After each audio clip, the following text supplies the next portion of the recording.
Banes and Silencers in the fights, it's gonna be really hard for them to play the game once again. And on the contrary, the OG supports are really damn tanky. Like this Visage with the passive and the IO, they're not gonna die easily at all to the Silencer Bane Monkey King. It feels like the Visage doesn't even have to be near the Monkey Arena with his birds as well, so that's a tricky one. What sort of stuff are you looking for Na'Vi to pick up to mitigate this? Is there anything they can do to turn this draft around? There must be something. They need a ton of damage right now. Like they're lacking damage big time. And Necrophos? Okay, I guess it's a Slaughter answer, but they're not going to be matched up in the lane, I don't think. It's a V2 Necro. But I think it's a good pick because it's, you know, it could be like one of those, like we do Necrophos Silencer safe lane type of thing, and then they can't like pressure us. Yeah, I think Monkey Mid looks like I would do that right now because you see the Void Spirit already, right? And you kind of need to find a place for this Monkey King to have impact. Yeah. What Na'Vi is going for them though, I think, is Monkey King and Necro both destroy Void Spirit in the mid lane. Like this Void Spirit should not have a good game whatsoever. Be a no one. I mean, I guess the Necrophos could be like all the way, all 3 lanes, right? Yeah, he could be. Against Visage is very risky though. I would not like to see him off lane. I think mid or safe lane makes the most sense to me. I don't know. I think some Bane Necro lane, no matter what carrier they're up against, Visage won't do anything to that. So we've got last picks here. What are they looking for in OG, do you reckon? I think they need a win condition, right? I don't know. How about just like a cookie cutter PA? Slaughter PA, let's go. Sure. I mean, any kind of carry right now would round up that lineup nicely, I would say. Yeah. You want to have a hero that's good against, to some degree, don't care about Necrophos. I think. It is Dire's band. No Ranger. It is Radiant's band. Yeah, you could do that. Is it a Terror Blade, perhaps? PA is also nice because PA can kind of just play around with when he wants to go in and stuff. Yeah. It is Dire. But also think about something like maybe Ursa, because he's such a good matchup against Monkey King. And the lane is just going to be a little bit tougher. They could just go back to the Clinks again, honestly. A Clinks Slaughter is very scary. Visage Clinks is a strong lane. Yeah, they could. If they, I don't know how much they value this Clinks, but he looks pretty decent here. And then Na'Vi has the last pick. 5 seconds remain. A lot of these heroes like you would not expect, right? Yeah, it kind of feels like the old OG too. Like they're just pulling all these heroes out of nowhere, and they're like, "Oh, what the hell is going on?" It could even be, you know, Slaughter carry suddenly. Like, what? Like, and like, I don't know, some off lane Visage. Who knows? Uragi's not played Slardar, but he could start. It is the first time to play Slardar. Hey, there is a risk of Necro just perma-feeding, right, against Slaughter IO if they kill like level 1 or 2? Yes, for sure. A very tricky lane. They're taking a long time on this last ban. I imagine they're having many of the same conversations we are, and they're going to take out the Medusa, which is one of the ones that I thought they could do. Yeah, Medusa is very strong against Necro. Playing Necro into Medusa is pretty much impossible, so... How do you round out this Na'Vi lineup? It looks like they don't have too much synergy with their heroes. They don't have any team fight really except Monkey King ult and like... How about just like a Tide Hunter? That's an interesting one, Leshrac. Okay. So like it is a Void Spirit. Is it carry Lash? They've never played carry Lesh. No, Amar actually plays Void Spirit quite a lot, I know. Yeah, that's what I thought too. It could be like a Visage Void Spirit offlane or something and Slaughter carry and Lash mid. I think I quite like the Tide Hunter now. Is it going to be that? No, it's 8. The Dragon Knight, do you like that as well? So the DK has to be offlane then against this. Oh. So it's the carry Void Spirit. Carry Void Spirit? What? I mean, you know how these guys and their cores, right? Like they're all kind of carry players, right? So it doesn't really matter if who plays what in this sense. Yeah, you're right. Like, their safe line is just like strong now, right? With you cannot pressure Void Spirit Visage, like really, and the offlane duo is also strong. Like you just have really strong lanes now. What should we look out for in this OG draft then, Misery? Well, I mean, it's once again about Leshrac, right? Who's gonna put this tempo, and you have Wisp to back him up as well, which is a crazy combo. So, I think if Na'Vi, I mean, I don't really know what Navi's trying to do. They have Necro as Lesh mid. I guess that's fine for Necro. Yeah. But yeah, I think it's if Leshrac snowballs and takes all the towers, obviously like OG is gonna run away with it. They have so much aggression in their draft. What do you think about late game though, if it gets there? NAVI is probably gonna be stronger there, right? Like Monkey King seems pretty uncontested in this game.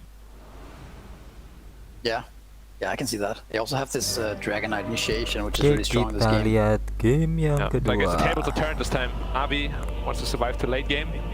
And OG is gonna be putting under pressure. Do you back them to survive to late game? Apakah OG bisa 2-0? It looks hard. This OG draft is really strong, and it's not like they're weak in late game. Like this Leshrac, they can Prepare for battle. Silence the birds.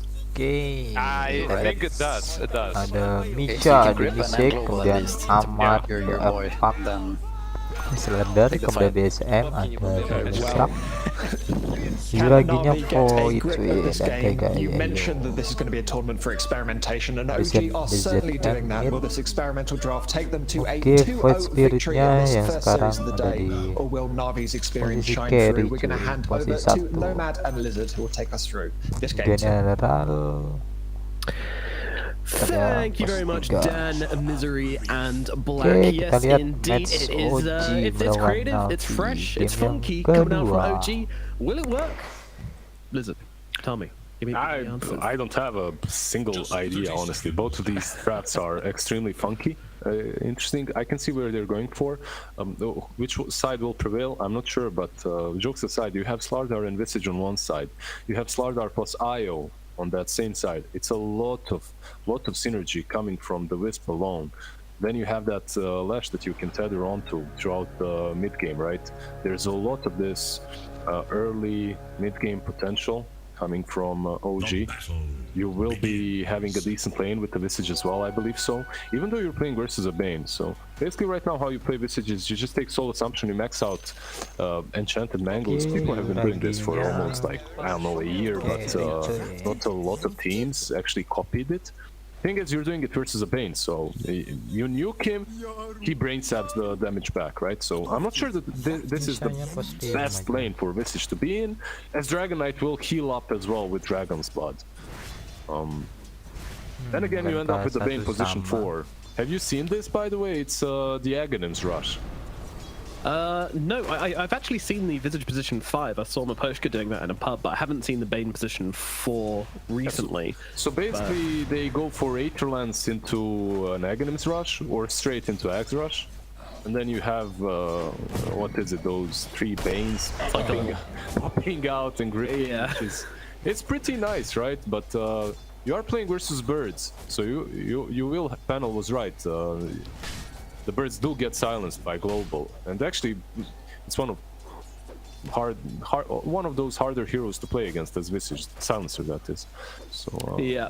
Interestingly, I believe if you get well, I know this because I play Visage. If you get the like a purge on yourself, you don't need to purge the birds. You can still drop them using the spell which is bound to the Visage. So yeah, but you still need some sort of a purge, right? Like you need as a position 5 as well. It's not easy, for sure.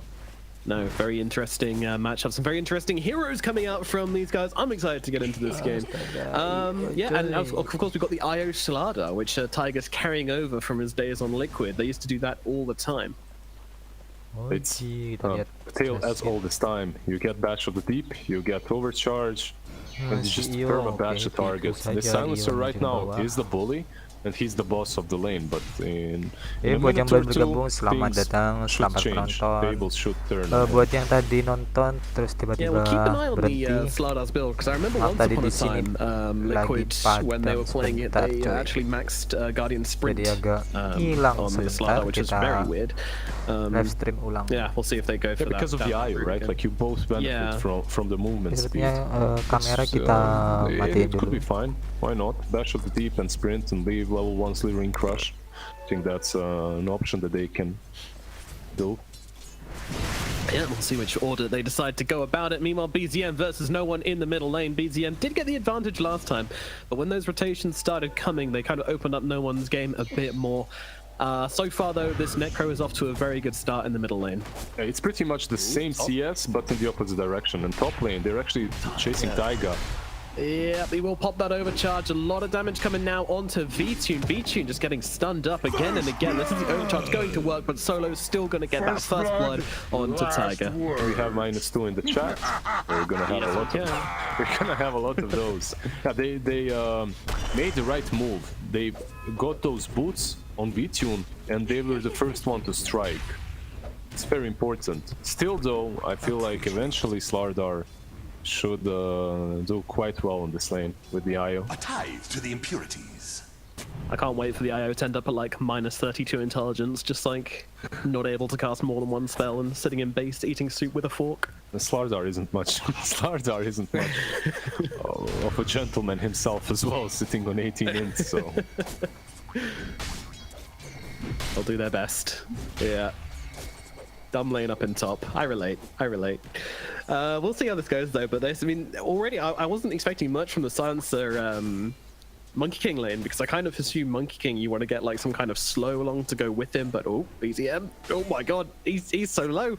It's gonna just about survive this one and pick up that rune, but yeah, struggling in this middle lane. When you're talking about slow, you do have it. There's Orb of Venom on Monkey, and then there's Arcane Curse. That's how you play this Silencer, right? And look at his item build. Like, you don't really see a null talisman on a position 5. It's an old school thing that used to be built on a Disruptor plus Luna lane. You would get a null tally, and then with the aura, the Disruptor would just hit so hard. On Silencer, it's also pretty neat, as you can spam out the Arcane Curse, and you dish out quite a bit of damage with Glaives of Wisdom, so it's nice. The lane is more difficult than it seems to at first sight. Would he have done this if he didn't get first blood? Was he going for the null talisman anyway? Well, now that's a good question. It's possible that he wouldn't go for it, right? Sometimes when you have an advantage, you push it. Yeah, absolutely. Well, mid lane, Reaper's Scythe coming down. Not going to be enough to finish off BZM, though. BZM is just about going to survive on a modicum of HP. But, man, he is getting worked in this middle lane. But the fact that he doesn't get a kill with the Reaper's Scythe does feel a little bit bad for the Necro top. Yep, absolutely. They're piling it onto Solo with that overcharge. The overcharge will end, but the bash is ready from Amar. They get the kill, but if Amar goes down for this, it's not going to be worthwhile. But VTune, I'm not sure he's got the capabilities to chase this one, and they will get out. They get away with it on the side of OG up in the top lane. It's just a matter of time, right? Slardar and Sayo, it's just a matter of time before they strike, and as a Silencer, it's extremely difficult to be in the right position at every single moment because of that sprint and one hit bash from Slardar. You just die so easily. Yeah. It's a pretty brutal one, and that is why they first face this combo. You know, there's very little you can do about it, but I mean, that said, it's now 1-for-1 up in the top lane, you know, bottom lane. And we haven't really touched upon this safe lane Void Spirit. Are you avoiding this one, Lizard? Are you scared of talking about this? Yeah, I don't know what you're talking about. Okay. Void Spirit what? Mid? Safe lane? No, well, they do have objective taking capabilities from the Lash, right? And the Visage Slardar can bring the physical damage in that mid game. So you can have a playmaking kind of a hero on that safe lane. Will it work out for them? We'll see, but all they need is someone top lane. Once again, going on to VTune. Tiger's getting pretty low just to Solo's right clicks, though, in the meanwhile. And I think Tiger is going to just about survive this one, as is the Monkey King. So just some very aggressive trading up at the top side. I actually thought that someone would build a vessel on their team. Obviously, IO doesn't do it anymore. It's just not the build that you go for. You go for Holy Locket and Mech. I actually thought Yuragi might be the one building it, but he's going for Yules instead. And you also need the Yules. You need something to dispel the silence with. You need something to... There's just so many things. Yules is very valuable. Still, a vessel would be nice versus Necrophos. Regeneration. Well, it's a direct 180 from the last game's laning phase, where we had all of the OG heroes at the top of the net worth chart after the kind of 5-10 minute mark. This time around, it's all the Navi heroes at the top. Let's see what they can do with it, as Lewat does come into contact with the Lashrak, but you just don't see the supports. They didn't see Taiga on the map. They also didn't see Visage on the map, so because of that fact, you can't go for the kill. And sleep was a little bit too early. It was more that Bane was found than that Bane found Flesh. Crossing paths, strangers crossing paths in the night. I'm just thinking, like, this bottom lane, Yuragi, is he truly a threat to General at any point? Can he kill him? Let's see, because he will be pressuring this tier 1. Yeah, let's see what they can do, but the top lane, a bit of harassment going on as well. Just trade on trades. No, Yuragi is actually TPing top. He's done with this. He doesn't want to party with the DK anymore. He wants to go and have some fun in the top lane, see if they can get a kill, and then they will go up onto the top side of the map. The Eye are getting pretty low in the process, but in comes Yuragi, broken down onto Solo. They want to try and take down the Monkey King, though. That is their main target. The Bane is in. Sleep out onto Yuragi. Amar getting low, but Tundra smashes poor old Solo to bits. And they don't lose anyone on the side of OG. Yeah, but this is the point, right? Like, your carry isn't truly that classic position 1. He's more of a, okay, I'm going to get some farm on that safe lane, then I'll leave it to Visage, so he gets his levels while I rotate around and create space. However, Misha, he might not get a lot here. Well, he definitely got something. A bit too much. Mid lane sleep. Can they? Nah, I don't think this is a play. Dire should look to their Yeah, so Misha is fine. He got level 5, right? And he defended bottom a little bit. It's important that one of these two supports gets 6 on his own, because they're both, like, they benefit from that level 6 so much. Yep. Yep. Slardar actually going for the Mask of Madness, right? Yeah, this is a build. This is your standard right-clicking Slardar build with IO. You'll just be rushing straight into them. Like, might get Blink after, might get a BKB even straight. Very interesting, the builds coming out from this OG team. They've got a strategy, and now they jump forward onto the Necrophos in the middle lane. No one getting low, but not quite low enough. And now VTune comes jumping on in here, looking for a target.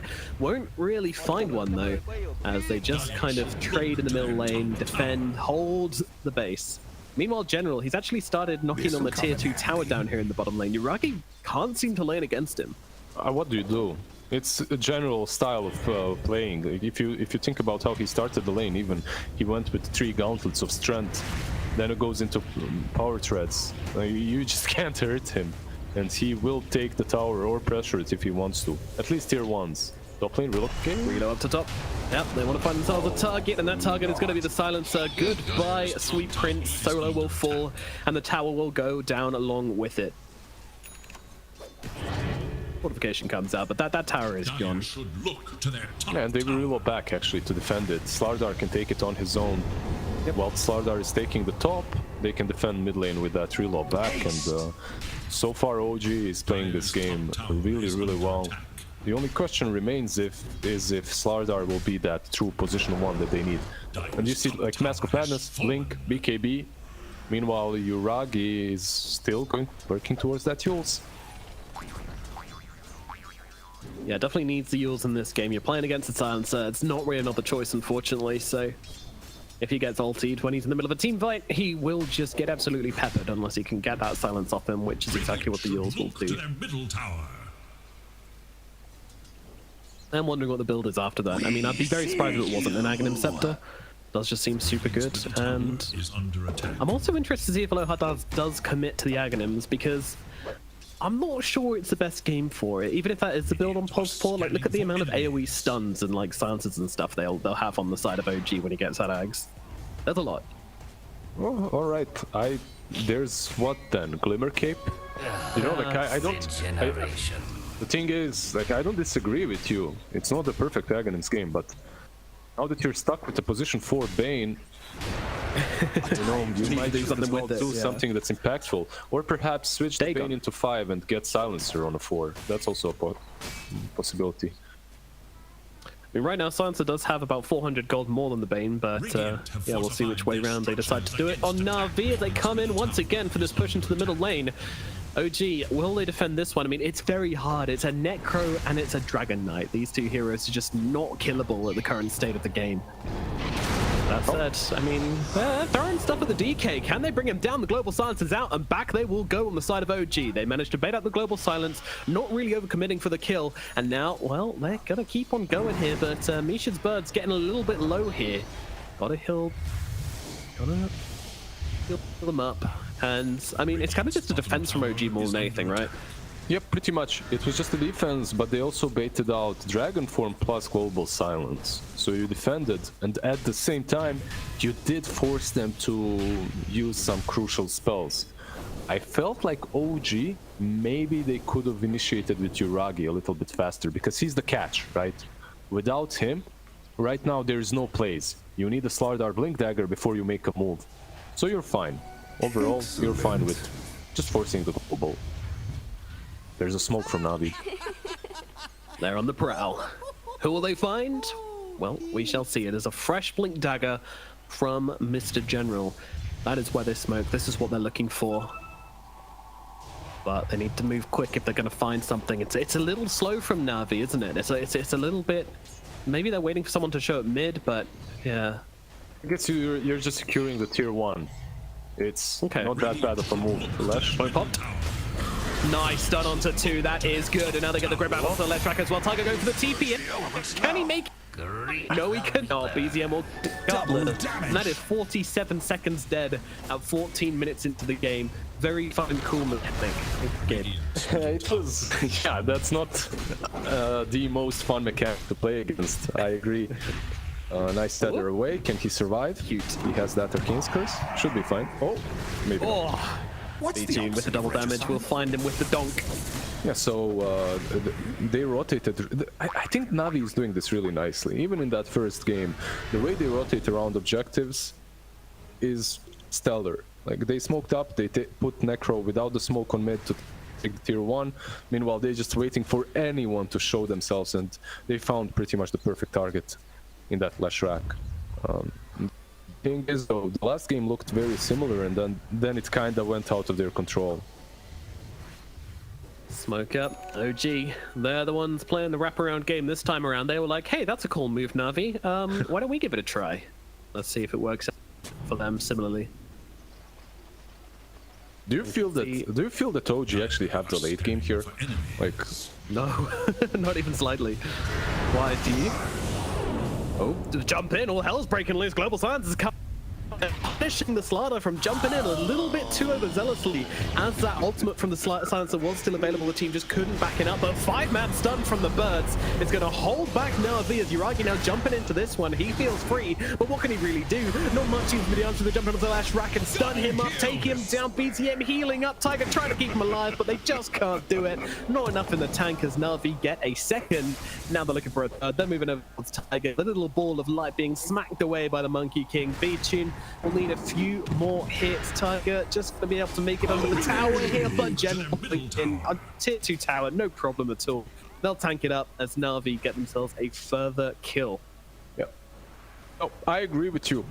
I don't see, besides the Slardar scaling really well, and maybe some magic from the Void Spirit, I feel like this draft again is way easier to execute if you're NAVI. Like, you don't have to do anything cute. You just need to take proper fights and just farm up on the monkey. Like, this Necro already is a beast. Keep in mind, he has a full Shiva's completed with flying over to him. So those birds, not Monkey King. Yeah, it's a little awkward here. I mean, OG's trying to commit to it. Tiger maybe getting the wrong end of the stick here. Oh, the stun just about missed from V-Tune, and Tiger will get out. Okay, all right. Works out in the end for OG. There's the Shivas. And now, these birds, they're not really able to hurt anyone. If they get clipped on by Shivas, like, you know how much Visage I play, and at this point, they're only a stun. Which is, should be told what they truly are anyway. Yuragi? Yeah, you're playing Cost 5, right? He is stunned here, and now he's gripped, and now he's inside. Oh my god. Jesus, he just gets his carrot crunched in the bottom lane. Also keep in mind that like OG's draft, the way they deal with it, it's mostly mitigated by the AoE heal from Necro as well. It might not look like a lot, but in that mid lane fight, Necro was constantly just pumping out that pulses, healing up his teammates, and Lash can't really take anyone down. Radiant's bottom tower is no more. 17 minutes, almost 18 minutes into this game. It's a 4k gold advantage for Na'Vi. Their Necrophos has hit 10k net worth at 17 minutes into the game. That is just an insane timing. Yeah, instantly followed by the Monkey King, who's second. And for this Monkey, all you pretty much need is a BKB. I feel like with the moment you get that BKB, you can take any fight that you want to. Like the damage will come from your Necro, from the DK, and you will live long enough to dish out the damage anyway with Wukong's command. Yep. Yeah, they just, I mean, I don't know, maybe the Slardar can bring him down if he doesn't get off the Wukongs. You know, they've got a lot of interrupts to that, but then you're just kind of ignoring the fact that Necrophos is going to be pounding everyone in these fights. Needs the BKB, right? Needs the BKB on Slardar. Once you get that, perhaps you can make a decent fight on your side. But last game, like, I wasn't really biased that hard to any particular draft. I actually thought that Navi had a little bit of a better chance, and it was their game to win or lose, which they did lose. This time around, I definitely think it's Navi's game to lose. I feel, or win, that is. They're in full control. They just need to play properly, and it shouldn't be too difficult to take this one. Seeing the draft, obviously, in hindsight, seeing the draft. Dire's top tower is under attack. OG definitely being very experimental in this game too. You know, they've got their one game buffer. They're feeling confident enough to mix things up a bit. Oh, hello, Hadan. Bird's gonna take off the Nightmare. That is handy. Like, you look at Navi and you're thinking, okay, which one of these heroes can die? Which one of these cores can cheat on him? It's pretty much Monkey King alone, right? And he's always covered by Aloha Dance. He's there to make sure if they do go on him, he's going to sleep someone, grip the other target, reset the fight. They're running uphill though. This is usually dangerous. Get away. Alright. They clear out the triangle. They won't get a kill on Na'Vi at the moment, but they get OG out of their triangle. But they'd already farmed it anyway. They didn't want to be there. Just look at the couriers from OG. They know exactly. They know exactly where Navi is. Like, they're moving around the triangle with the couriers. They understand it. It's not something that caught them off guard in the last game as well. Like, they always read Navi's smokes really, really well. Dire's top tower is under so though it's just so punishing if you do caught out. Like, it's going to be so hard to survive. They've got the grip, you've got the Reaper Scythe, and that's not going to change. Whether they get BKBs or not, that is always going to be a huge issue for the OG heroes to deal with. And we see here Yuragi farming down at bottom. He's going for the Aghanim Scepter as expected, so that will be his build. Nothing crazy in the carry position, not like a Desolator or something. He is just going for the standard Void Spirit build, but just playing in the safe lane. In general, it was a peculiar TP. I guess he wanted to perhaps make a move and catch someone, but wasn't sure if he wanted to jump onto the high ground or not. And now they're moving there kind of together. No one leading the pack. Yeah, BZM just going to clean out these creeps and run himself away really, really fast. So unless the Monkey King can somehow get there in time, which he can't, relocate. That's going to be a Aloha Dance. Yeah, it's an interesting one. Just moving across. I mean, this is now going to put them in a really awkward position when they reload back as well. So OG almost need to make something happen here, or they're just going to lose their IO. Mark coming around the side, dropping down the. Oh my God, so much damage! The side, but the reload out. It resets them, but the grip is still going. The Leshrac can't run away. Can he actually escape from this? No, he cannot. With the weak command coming out as well, he is gone. But Na'Vi, they're taking a little bit of damage here due to Yuragi, but unfortunately Yuragi, his spell's now on cooldown. Can't really do much more, but featured in the backlines, Amar finds him, poking in through the back. They get the Monkey King kill, so pretty good trade for OG right now, but will the... Oh, Sada, blink away. He's going to be okay. All right. That was actually pretty dope from them. That was pretty sick. They played it really well. Amar actually dishes out so much damage. Like, we talked about the Corrosive Haze and the birds. they this obliterated the Monkey King. He took a lot of damage. He was forced to jump away, and he jumps away in loving hands of Slardar anyway. Keep in mind that they decided to fight in the river too, which is something that Slardar will enjoy, right? Amar the fucker in the river, that's where he does his thing, and he just chased one target after another and got away in the end. That's 200 gold away from the BKB. Maybe if you're Navi, you didn't really have to force the matter there and should have waited for the BKB on Monkey, which is something that changes things. But I have to say that I was impressed by the amount of damage that OG was dishing out. Yeah, the Monkey King took 2k magical damage and only 400 physical, so very much a thing where if he had BKB there, he would have been okay. Plus the reload on Lash was actually, it's not like Taiga timed it perfectly, it's just that the reload was, you know, preemptively used anyway. So he gets the Lash out of trouble, at least for a little while. He does indeed, yeah, a little bit interesting, that mechanic there, but meanwhile inside Roshan, they are getting started. The Leshrac unleashing. Yeah, this will fall really fast. Yeah, they have the Slaughter. And there's the scan, but I don't know. I felt like Navi is in control of this game, and now it's just like in the first one.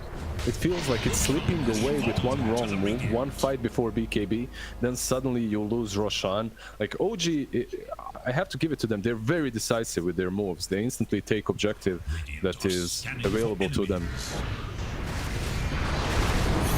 Jump in, stun. This might be a Mal go down. Reaper's side is going to get him, and that is a dead fish. But meanwhile, they will get the trade on Swallow Hard Dance. Not a great trade for OG to start us off. Can they go for more? I'm not sure they can. Misha jumping in with the two-man stun with the birds, but this Leshrac is just getting absolutely sliced up, and now BG and Swift's going to drop down the Wukong's command directly on top of that respawn location.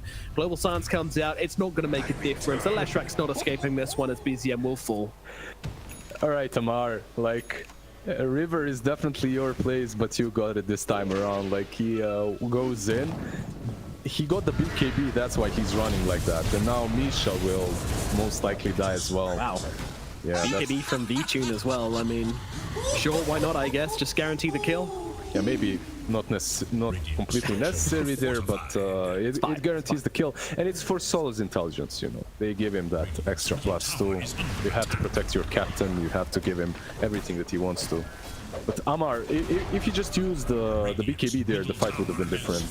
But he didn't, and he got sighted. I mean, the Silencer, I mean, according to my pub games, he's going the complete wrong build. He's got no Midas, no Dragon Lance, I mean... No, this is like not necessarily a Silencer build. This is just a position 5 build, right? He went for the Solar Crest that buffs up his teammates, helps against the Slardar as well. The Shine is really nice. So it's not necessarily... If he was anything else, he probably would have went for the same build. Yeah. Build for the game, not for the hero, especially when you're playing support. Well, only when you're playing support, really. No, not necessarily. Like there are cores that can do that as well. Like if you think about Venomancer, right?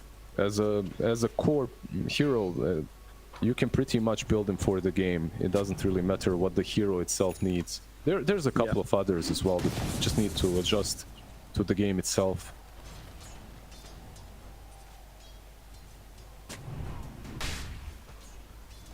OG hunting, but Navi not showing.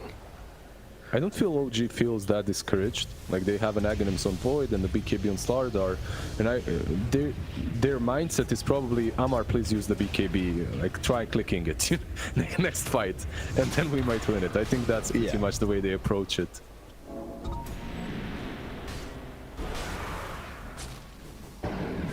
General. Multi-pop from General here. They're looking for a target. Yuragi has been seen, but he's going to get himself away.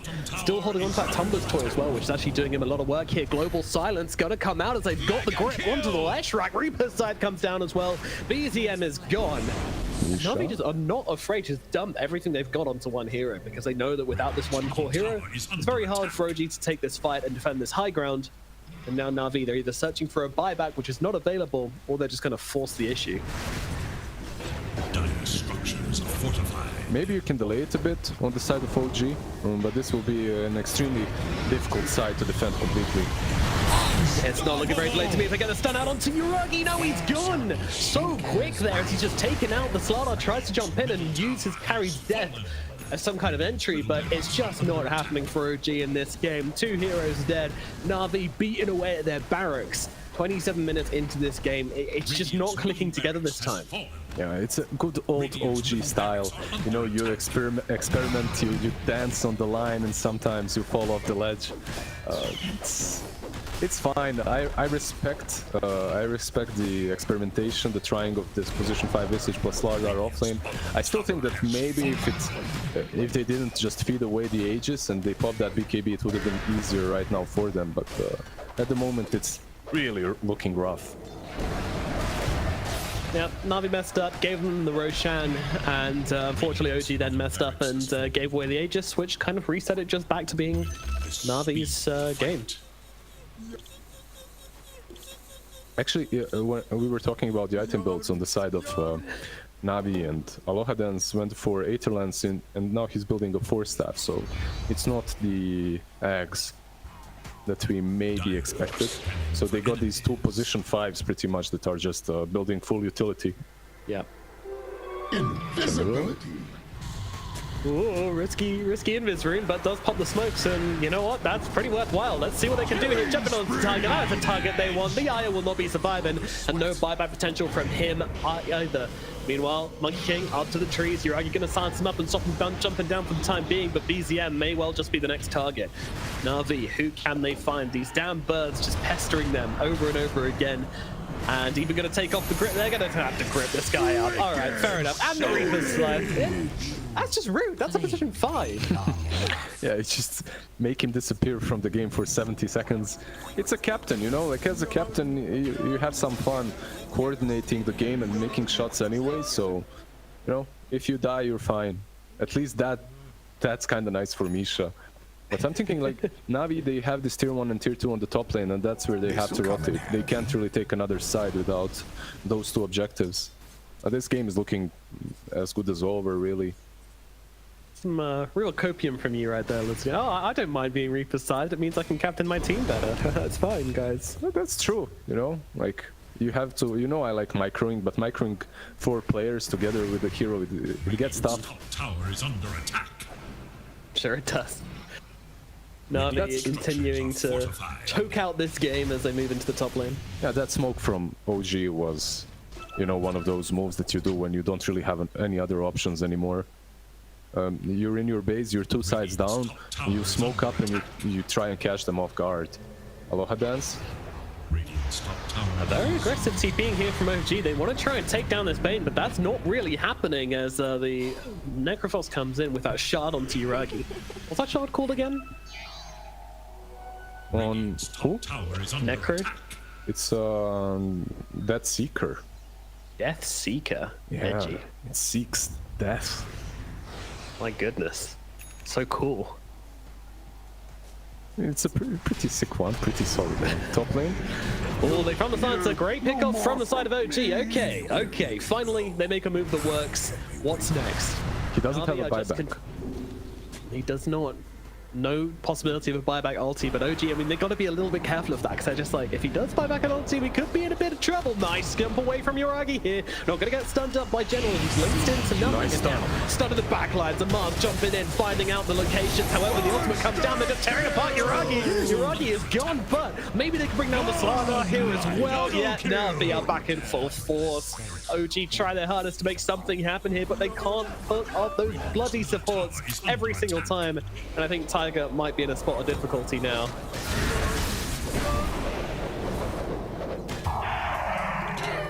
Yep, they leave the kill to Detune. And even though they killed Silencer, even though they didn't have Silencer, Navi still decides to fight that team fight because they're just so far ahead.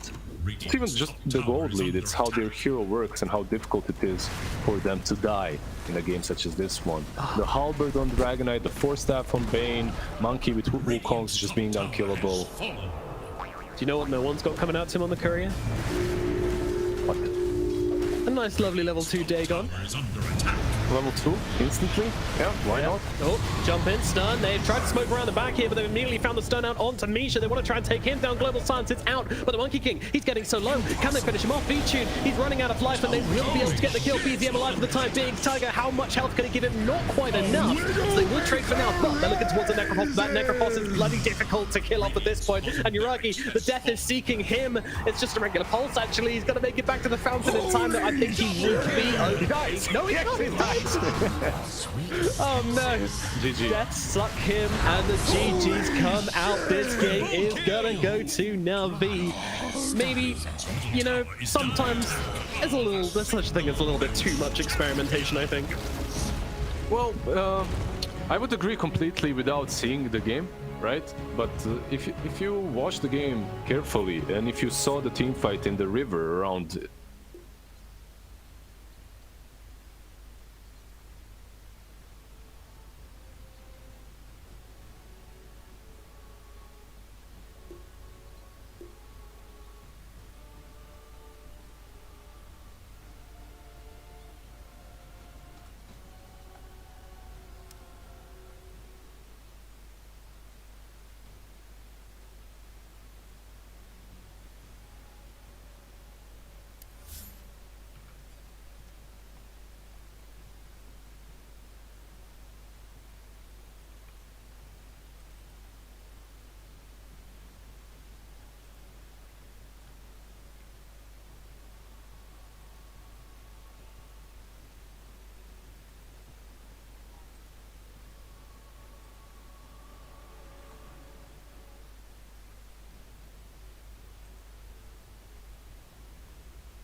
Let's have a bit of fun till our downfall.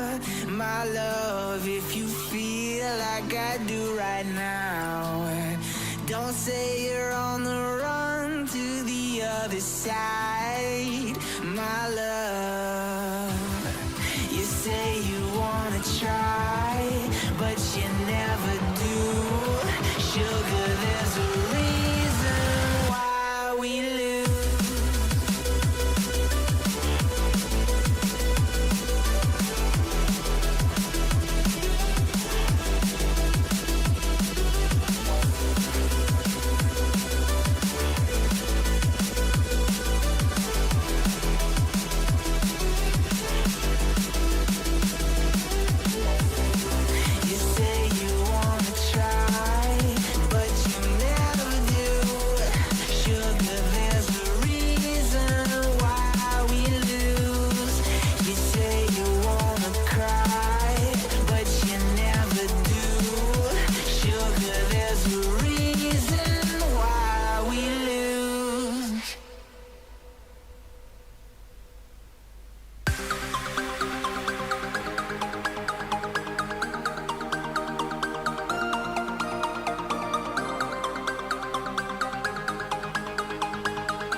и фавориты по итогу будут, потому что, видимо, одна плотненькая, одна калиточная. Кто знает, ну, ничего. Like, oh, we got this game so we have this carry, we're like ages, you know, but proactive draft.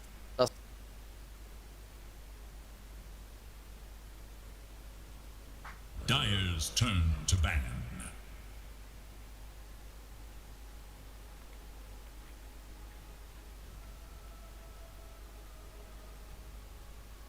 Radiant's turn to ban.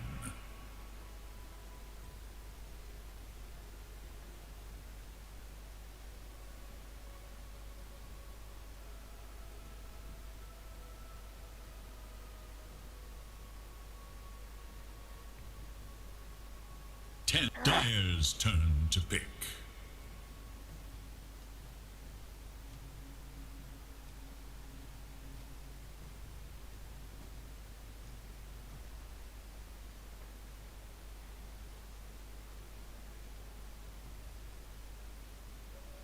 Ten seconds remain. Radiant's turn to pick. Witch Doctor.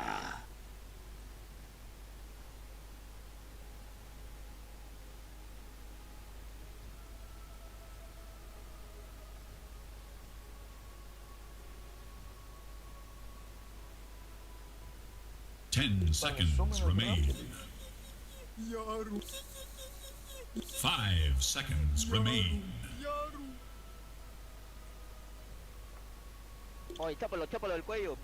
Radiant's turn to pick. Imber Spirit. Shadow Demon.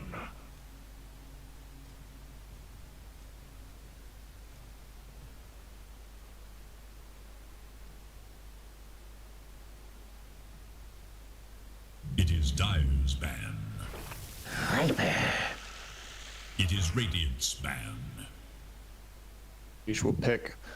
Talk to me, before we move on to the Na'Vi picks, I'm interested to know why the Ember Shadow Demon is a now we need to win combo. What does it do particularly well, Misery? I don't know if there's like necessarily any like insane synergy or something like that. It's more like I think this is their like comfort zone, maybe their best strategy type of thing. At least that's what I would assume from watching their previous games. It's like Misha, Shadow Demon, 5, and then Ember Spirit. They have this anti-carry hero in Shadow Demon and Playmaker mid, and now they can pick 2 farm-heavy cores for Amar and Yuragi. It is always the Ember middle, though, right? Yeah, I think so. I mean, they might the matchup against Viper is very sad. Yeah, they might be thinking about swapping it now just because of the Viper, but yeah.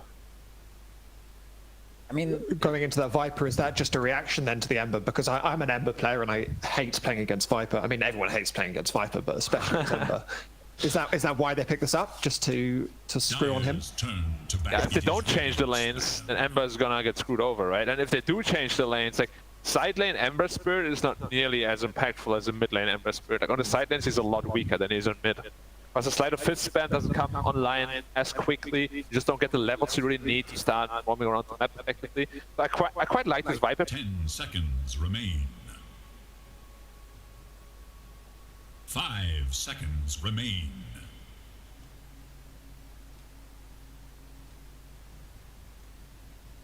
It is Dire's ban.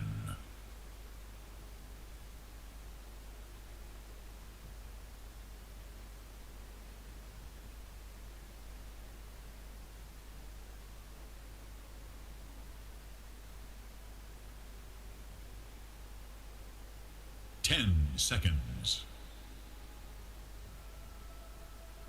5 seconds. Radiant's turn to ban. Move to start a big comeback, and can just snowball from there. So in that sense, it makes a lot of sense. Yeah, what's interesting as well is Na'Vi are banning out the mid laners, so BMZ's classic mid laners, and Lina, Invoker. So they clearly think that they're going to want to move this Ember Spirit. Do you agree with that as an analysis? Yeah, I mean, I think at this point, if you were to pick like Quasvex or just this Exort, whatever, Invoker, you know, mid against Viper and put some Ember 4 or whatever, I think you already kind of put Na'Vi in a weird spot. Because their heroes are very dependent on winning the lanes. Like, they don't win their lanes heavily with Restock the Viper. They don't do that much going into mid game, I would say. Ranger. Maybe this is their mid. It could also be a 4. It could be their mid against Viper, yeah. Yeah. Can be a 4 too. Yeah, it's like open pick for sure. It's gonna be hard for Navi and maybe now to pick their 2 consecutive heroes here. 10. Yeah. So they should probably just focus on making their own lineup work, right? Like pick some frontliners or some initiation here. It feels a bit awkward, right? And then you have this like a Viper Witch Doctor, and you're kind of like. Well, right now it looks awkward, but if you pick 2 heroes that work well with it, then you can like make it work, right? Give me a Faceless Void. I mean, maybe they. Anything else you'd like to see as a 1-2 punch? Faceless Void, something tanky, something frontliney. Yeah. I mean, I just like Void because it's a combo with the Witch Doctor. The lane is quite strong, can't really lose the lane, and it actually makes Viper be able to deal a lot of damage in team fights. Do you just go like Dragon Knight again? Or was it DK? Very good pick. Nyx Assassin. Nyx. Necrophos. Necro. Oh, again. Necro against Shadow Demon is so much weaker though. Yeah, it is. It's an interesting one. It is kind of, but at the same time, like you better kill the Necrophos, right? You have to kill the Necrophos during the purge. If you don't, then it's kind of whatever. Like, Necros are gonna be tanky anyways. Do you like the Snakes? It doesn't really counter anything other than the Ember, who's already countered. Well, it's a strong lane, right? Like Nyx Necro, you're just gonna go off lane and Necro free farm there. Yeah, could be even a Viper Nyx and put Necro middle again. Oh, this Drow is so good though. It's so good against all these heroes. Yeah, it's good. It's very good. Yeah, they have nothing to jump the Drow Ranger either. Now they just pick another, probably off laner to sort of just protect her from potential. But maybe Navi can change it up now and pick like some carry hero where they can go late game, you know, and just. Yeah. What would you like to see? You cannot really ban all the Drow, like the carry heroes that counter Drow. I think, like counter quote unquote, right? Like Drow kind of is strong against. Yeah. Drow's good against like all her counters too, pretty much. Yeah, It depends on the positioning, right? Exactly. Like so. So what can you do? Like you go like Spectre, that thing. Spectre PA are the 2 that come to mind. The Lycan banner was pretty good though, I think. Yeah, the carry Lycan could cause a lot of problems. Does the Necro definitely go off lane here because no one played it last game? So he was 12-0 last game. That's a pretty good performance. Are they possibly going to give it to him again? It could be mid Necro. Viper Nyx is also a very strong lane. Necro dumps this Ember just as hard as Viper, as far as I know. So I think that could be an option.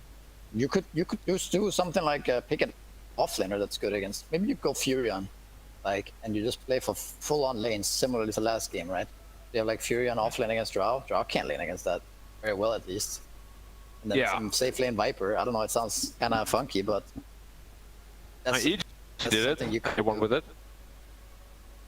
So they're looking for probably an Amar hero on OG. They've already banned out the Mars, which is his classic. He's still got Slardar, Tide, sent Timber in the field. I think Timber seems reasonable, or Tide. What do you feel about those? They're both very rough against Viper.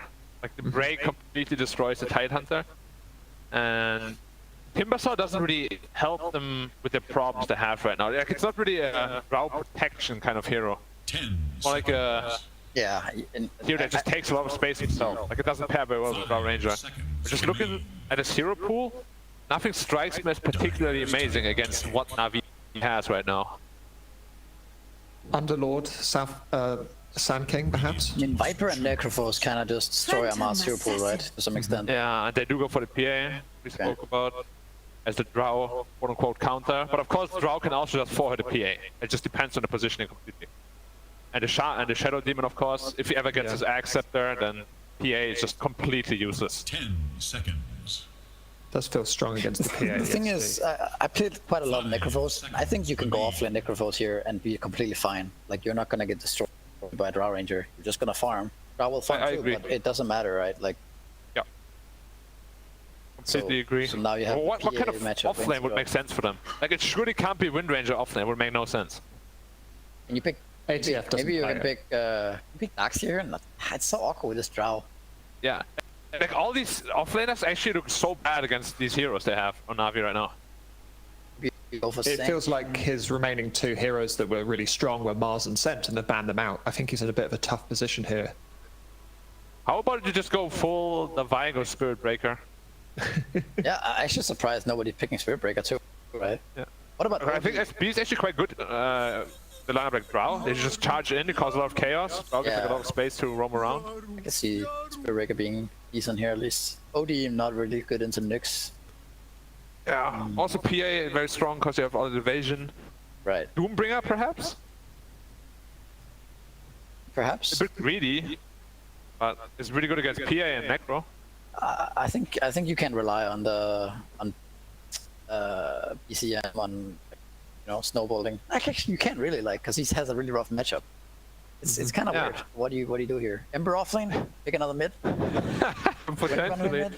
But PA is just gonna free farm against Ember though. Well, whatever it is, they've got to do it quickly because they are running into the last seconds. They're picking up that void. That's talk to me about that, Black. Your first reactions to possible offlane void? Yeah, offlane void. Wow. Offlane void. Okay. So it's mid ranger. I mean, it is sort of what we spoke about, like protect the Drow Ranger, right? Because you have this Chronosphere, and void can build in a very tanky way. Where you can just kind of jump in, absorb some stuff, and get back out. I actually quite like it. I'm just a little bit afraid that in the early game, it's a 4 draft, that might be lacking a lot of damage. It's a 4 Ember, yeah. And it's a mid-one runner. Like, where does the damage come from early game? They picked the last second here, so they were definitely pressured into something weird. Yeah. Which is, kind of obvious with the offlane void here, but we'll see what the thought process is. It makes sense, like you have you can't really pick these tanky strength heroes into Necrophos paper, so you pick this like kind of hybrid team fight edgy hero. Yeah. I'm interested to see like what kind of items he's gonna go for and like what the idea is. Meteor Hammer? This is the offlane build right now. You got Meteor Hammer. Right now. Have you seen this before or what? I haven't seen it. I mean, I've seen it a couple of times. Okay. Like Kazu played it a couple of times. He built Meteor Hammer. It didn't look great, but there's also maybe Dominator. The whole Meteor Hammer item build doesn't strike me as a Mar thing though. Right? It also not very go like Midas. Chrono, and then you stand there like channel your Meteor Hammer. Like Midas. So we'll have to see.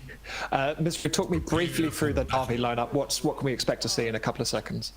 Right, I think NAVI's lineup is a bit similar to last game. They have these really strong lanes, and if it goes as last game, they're gonna be like top net worth and top CS on all lanes, and it's gonna be really hard for OG to come back. I think, their heroes don't really. I don't know if they lose their lanes. I don't really see what they do as an Ember 4 and like Void off, Shadow Demon 5. Like these heroes just don't do anything if they're behind. So, and at the same time, I don't really see how they plan on winning the lanes either. So it's pretty rough for them, I think. I mean, the Void lane, there's no way you win it, right? Void Ember cannot be the Witch Doctor PA. It's like impossible. Yeah, I mean, you're definitely gonna have to pull some waves, I think, or do some magic. Yeah. Well, what do you have mid lane then? Viper against Wind Ranger.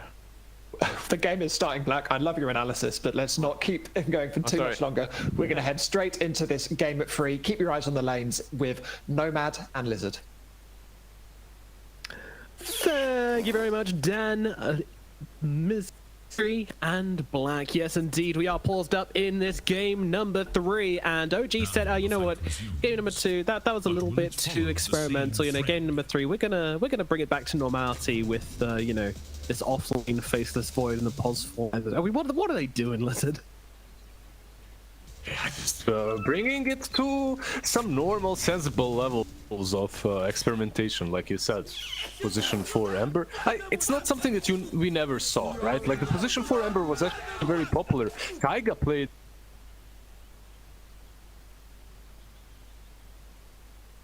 30 seconds, right? And you can't fight against that.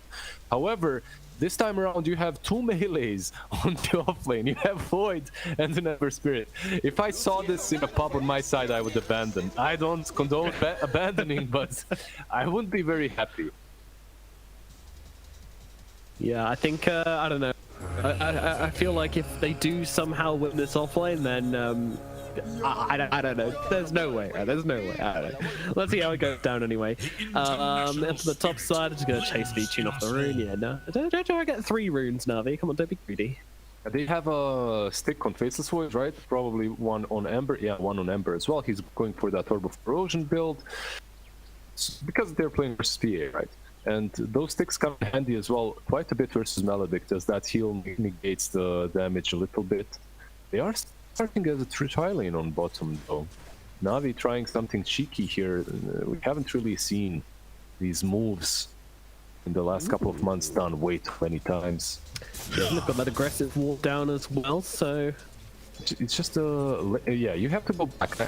I'm not sure Solo went back to his TI 6 days or something, but the lane just starts way too deep now, right? And because of that, it's very difficult to make this aggressive move. The enemy carry is literally under the tower, and the game starts, they see that your carry is alone, and they kind of expect it, so it's almost impossible to do. Tiger just, I mean, he's winning the harass war against Solo, and of course, when they get level 2 on the side of the PA and the Witch Doctor Witch, things are going to start to get a little bit difficult for OG up here. We'll see. They don't really have damage for Flame Guard, but maybe he won't go for Flame Guard at all. Maybe he'll just go into Searing Chains. And Damar actually didn't skill up anything yet. Doesn't need that Time Walk, maybe thinking about Time Dilation. We shall see exactly what he decides to go for in the end. It is, you know, it does sound like a good time dilation game, you know, just getting rid of the daggers. Could be good, but we'll see how it goes down. Meanwhile, in the mid lane, we've got BZM playing on the range. Can't say I've seen this one before from BZM, but we haven't seen much from BZM in general. Top lane, Tiger. The Maledict hasn't really done much damage, and it's down at bottom, where we actually lose General, so OG will be the ones to draw first blood. Was chased back to the tower. He should be fine here. There is a slight and Searing Chains breaking the salves. Really well played by Taiga. Wow. Meanwhile, on the bottom, Viper, if you think about heroes that you like to play into, Yuragi, he's fine. These kind of range heroes aren't necessarily the ones that you enjoy playing as a Viper against the most. One good thing in general is that he has this Nyx Assassin who should be on front, and he should be the one breaking any aggression. This time around he didn't manage to, obviously. That should be his job throughout the lane. Absolutely.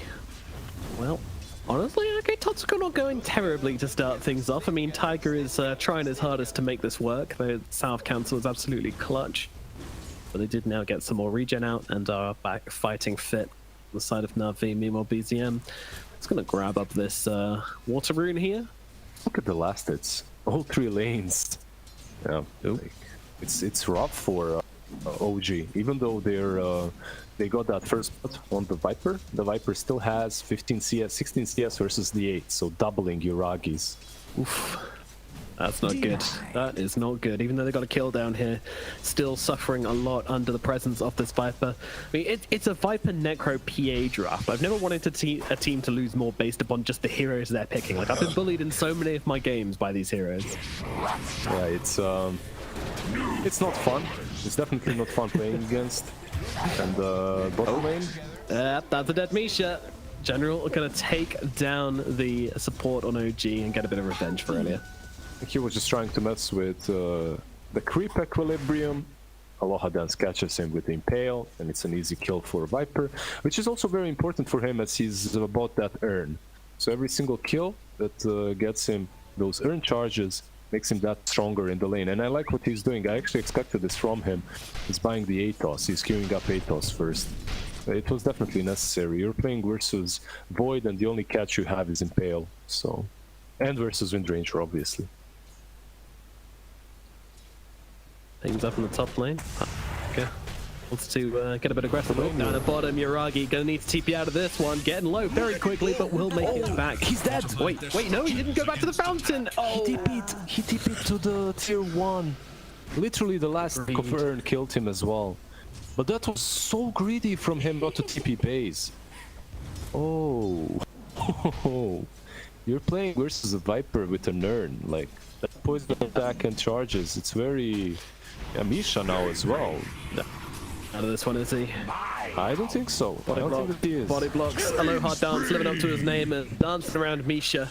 And Misha's gonna go down as well. And now, come on, observers. Let's give him the walk of shame on the Drow, walking all the way back down in the bottom lane to lane with no TP. You don't get away with this. For shame, Yuragi. For shame. Yeah, and it's one of those lanes in which you're going to run down there now, right? And if you...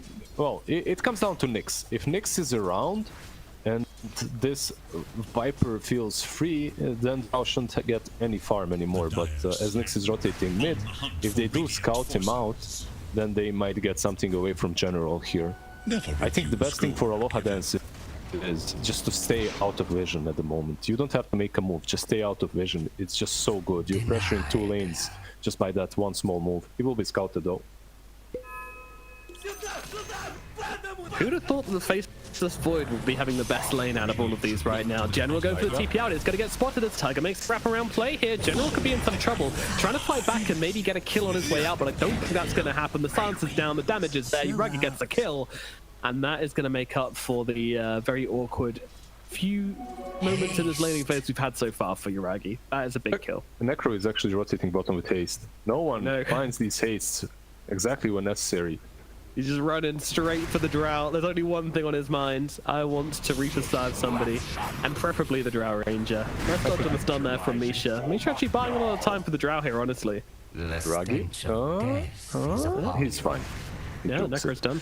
By the way, the reason why Viper died, this is gonna sound far-fetched, is the Observer, the Radiant Observer in the triangle that scouted Nyx. I thought you meant our Observer, and I was like, yeah, top lane? Amar? Yeah, it's not our Observer. El Grakun does not kill people, he's peaceful. I think that's peaceful. Our Observer. Yeah. Shout out. Pacifist. Very nice observing. Good job, sir. Amar and Tiger kind of tussling, I would say, with V-Tune and Solo here. You know, just trading a couple of hits. Amar now has that ring of health as well. So actually, when we look at it, you know, it's very hard for them to kill Amar here. Now that he's got that ring of health, he's got a decent amount of sustain. He has one as well. So... Magic wand charges, yeah. You bet he's not dying. Yeah. And a Fairy Fire, because why not? He's rotating bottom. They really want to take down this tier 1 as soon as possible. Make Drow leave the lane, go into the jungle on level 4. It's not really what you want to be doing. Misha is doing a good job defending it though. There is little hope for Dire's middle he's actually tower. delayed this quite a bit. This tower, if he wasn't doing that, if he wasn't shadow poisoning away, this tower would have fallen already. So, really well played by him. Dragging those creeps and also securing his Drow a little bit of farm in the process, which she desperately needs right now. Yeah, you're just Drow and you can't even use your multi-shot properly here, right? You're playing versus a Nyx. You can get caught so easily, and if you check him out, he has Spike Curve that's maxed out. Doesn't even need mana burn. Oh, I am checking him out, yeah. No reason at all. Check that bug out. What do you think about this Wind Ranger mid then? Because, you know, clearly in the laning phase, it's been fantastic. It has been bested by No One's Necrophos quite a bit. What was the idea behind it? Or are we about to find out with the invis up to the top lane? Let's see. Chrono comes down along with the focus fire from BCN. They just want to try and bring down this PA, and they will do exactly that. Great usage of the first Chrono of the game, and first rotation from BCN. High five him. High five him. OG. Oh my god. All right. This is that's a G right there. No high five for a month. Bottom lane, Yuragi. Going for the stun into TP out, the silence into TP out, and that's going to work out perfectly. Misha will be dying here, but Sight him. Don't do it, don't do it. Oh, side comes out, dead for 36 seconds. He didn't give that high five on the top lane. Instantly the karma strikes on safe lane. You lose your position 5. But yeah, so the Wind Ranger, she has some builds that are really nice in this game. Right? The instant javelin as well helps out versus PA. You're going to have that damage in Chronosphere as well. Yeah, I would much rather see something more stable coming from the mid lane. Maybe a Spirit, maybe an Ember Spirit, but you couldn't because of the Necro, right? Yeah. So you went for the Wind Ranger. But like, has Wind done better than those heroes would have done? Well, he's got 50 CS, he didn't die, right? On the mid lane. Okay. It's alright. Oh, now they go for the focus fire, but of course, no one can just pop that that Ghost Shroud whenever he needs to heal himself back up, so no real danger of dying here at all. Meanwhile, Tiger having to TP away will be okay. The lack of stuns on the side of NAVI really starting to hurt here, as they're losing quite a few kills just from TPing out. Yeah, they pretty much have what Witch Doctor is paralyzing cask, you have Impale and Sight every now and then. That's why General is buying that 8+. It's one of those problems that you usually get hit by if you're playing Viper on the offlane. If you think about offlane heroes, these two that we're seeing in this game definitely aren't them. Like Viper and Void, not necessarily your casual classic offlane heroes, are they? No, but you know, they say the key to any good relationship is plenty of experimentation, and OG clearly just looking to make their relationship much stronger. You know, new team, right. It's important for them. Is that what you say? I see. Yeah, you know, you try things out. If it works, it works. If it doesn't, you try some other thing. And that game, the second game actually didn't work out for them with the Visage 5. Now they're trying some Ember 4 Void offlane. I mean, the offlane's definitely not the problem in this game so far for OG. I actually was impressed at how they managed to play it, honestly. Yeah, look at that. It's not a problem. Like Void as a hero on offlane, it's not something new. Yeah. Hell, Universe played it, if you remember, a long time ago. It was experimented with so many builds, from halberds, from meteor hammers, from radiances. Yes. From we had one at TI Void as well, I believe. I don't remember exactly who played it, but I believe we had one at TI. Yeah, it was Universe. I'm pretty sure. No, at this TI 10. Ah, this TI. Yeah. Yeah, I can't remember. I don't remember. Maybe Instania misclicked it or something like that. Never mind, it was on the panel with me. Damn, the double flame. Jesus, give the man away. Maelstrom being picked up from BCM next. No surprise there at all, but that's going to do some nice evasion. Anything onto the PA. It's not very good against the Necro or the Viper, unfortunately, but I mean they don't really have a ton of answers to these two heroes regardless. So. Not sure what their plan is against those. It's a very funky game, I'll give you that. Like when you look at NAVI, you have the understanding and the general idea behind them, because they're boomers, you know. You can't teach an old dog new tricks. They're just doing the same things we've seen ever since me and you were still playing. But on the side of OG, you can definitely see inspiration, something different. I like that. Like in the last game and in this one as well. Now with the Void, I'm just waiting to see just how much damage they'll be able to dish out in the Chronosphere. Something the panel was talking about as well. They don't really have a lot, right? It's the Wind Ranger and the Drow. I don't know. No, look, in the mid game they don't. Later on, if they do get to the late game, yeah, sure, of course. But how do you get there? Like, who do you kill in the mid game? You know what they needed? They needed the old Wind Ranger shard where you can like get a global power shot across the map and then just chrono people and blast them. Wow, that is Power Rangers TPs into the middle lane as no one gets ultied by the Shadow Demon. Yeah, it was, wasn't it? It's a really nice hero versus Necro. Like this Shadow Demon, I believe this game is even better than the first one for him. There's just so many heroes that he can mess with. Yeah, because of course you can't Ghost Shroud whenever you have that purge upon you, right? Yeah, and then later on you have Break versus PA versus Viper to farm it up, so pretty nice. All right. Some cool synergies we're discovering as we go along with OG here, but of course it is still NAVI in the driving seat. No one's Necro. We know that it can do work from game number 2. It just absolutely smashed. Do they have that? That is an aggressive voice line. That's so loud. That just made me scared. I thought there was someone yelling in my street for a minute. It means this way, one after another, something like that. It's not the best translation, but close enough. Run, Misha, run. You don't want to mess with that guy. That's for sure. But they are going on to no one here. They don't unfortunately have the backup of their Shadow Demon. Amara is in though. He has himself the Chronosphere if everyone wants to use it here, but he doesn't even feel reason to. They're going to get these kills regardless. 1-2, down goes no one in solo. Yeah, it's very easy pickups from them as well.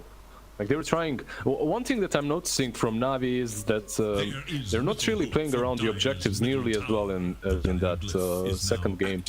Like Nyx Assassin, his objective is to farm. It seems like the Loha Dance has been doing exactly that the whole game. Playing it in the room game and getting a ton of money, but this time on support as they now go upon him. Dance in the mid lane. He's gonna be alright for the time being. Pops a Vendetta for the invisibility and will get himself back. And now Navi respawning and coming in to defend. Do you think that Aghanims on Nyx is that important this game? Like he's rushing it.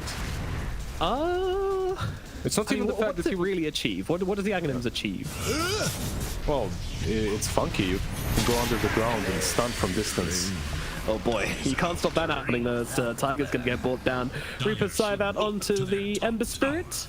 OG gonna have to defend their heroes with 4 right now. Their tower with 4.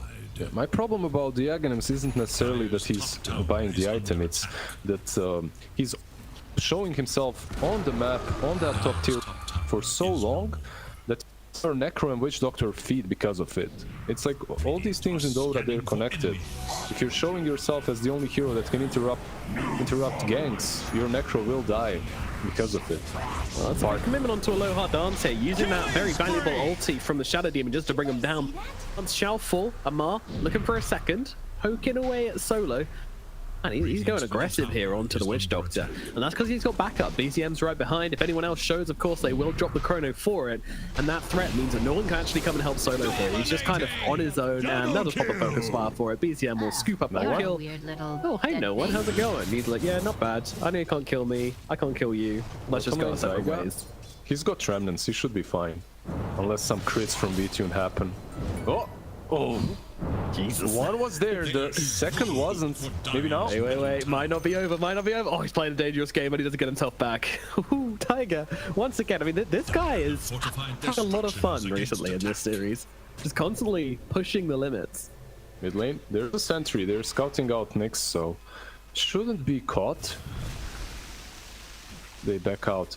One big thing that while they're chasing solo and whatnot, trying to push mid, this PA is completely free farm. Yeah, he's got that Battle Fury. Yeah. He's got a lot. Keep in mind that while Drow was completely controlled on the lane, PA wasn't. Even though Void got a lot of farm, PA just died once and he farmed pretty much. That's why she's on top of the net worth charts.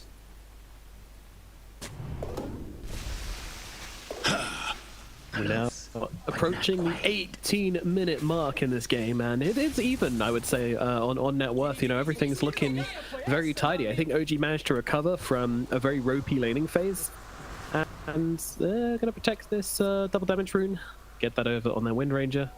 All right. So who do you think is going to be the next one to make a play? Well, so far it's seemingly been only OG that has been making any plays, right? And now they will find V-Tune. Seems like 2 supports are on. Oh, dodging it. Yeah, BZM just gonna shackle up. No one's coming in as well, and they're trying to control up board the backlines. Here he comes, though. Again, has the chrono down onto 2. It's very nice, but unfortunately, BZM's stuck inside the chrono spin. Does that mean they don't get the kill? No, it does not. Both of them are going to go down regardless. Beautiful move there from OG, as Navi are punished heavily for invading into the enemy jungle. Yeah, we were talking about how funky their drat looks, but they're tying it together perfectly well. And I feel like Amar just keeping his chrono not used for the majority of this game kind of made Navi afraid of making any moves. Because I can't really find the reasoning why they're not making any plays. Like, you have this Vendetta, you have heroes that are able to rotate.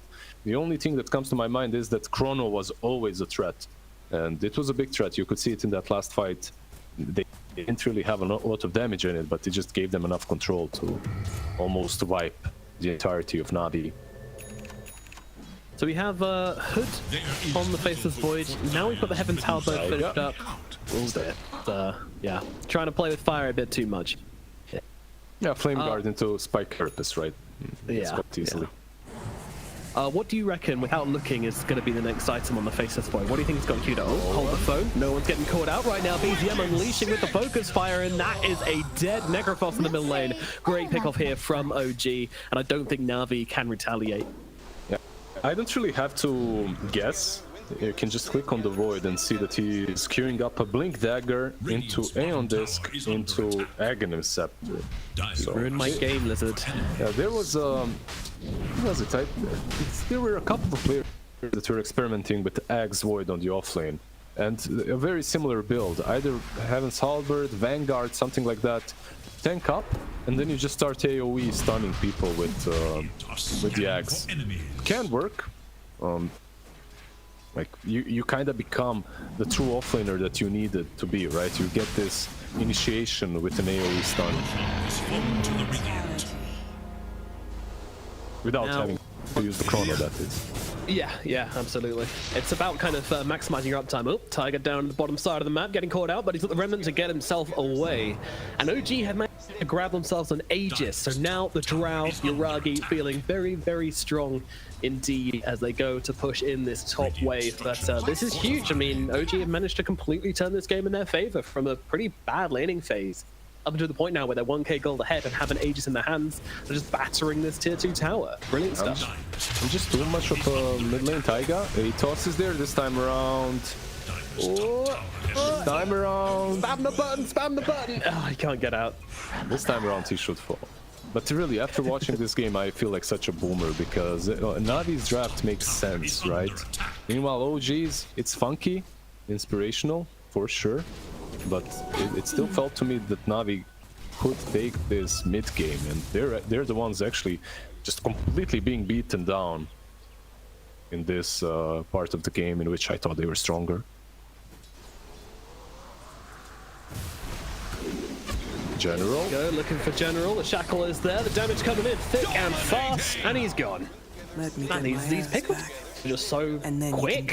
Like BZM just blowing people up. Do you like the minimap? I feel like no one is a little bit angry. Yes. What could that possibly mean? Yeah, usually you see one line, you know, like, okay guys, let's move this way. You don't necessarily see some tantrum being scribbled across the whole map. So, frustrated about that one. It happens. I can't blame him because Navi, they literally haven't made a move for the longest time. They caught Taiga once or twice, but that's it. And now they're doing the same thing on bot. Hello, Mr. Ember Spirit. Goodbye, Mr. Ember Spirit. I mean, I'm happy with this, though. Every time he dies, it just feels like OG getting so much better. That said, Misha's in some trouble now. He's just got to throw out his spells as quickly as he can. But unfortunately, it's OG now who have to back themselves away. They are missing both of their supports. They might have an Aegis, but they can't find into Navi in this condition. Although, and this is a big although, they are still looking, they are still poking, they're still blowing somebody up. Goodbye, Solo. Misha with the buyback here. Amal coming in the sideline, still has that Chrono Spear. He's just threatening it. He's waving it in their faces and saying, I can do this anytime I want, friends. Meanwhile, Lohar Dan's just going to lose his life. No one can come and help him.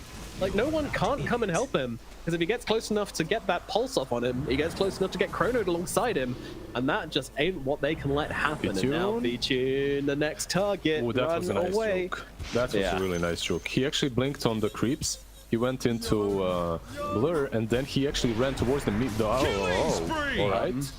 Okay, all right. That's a dead Misha at least. Die back on him. V-Tune though.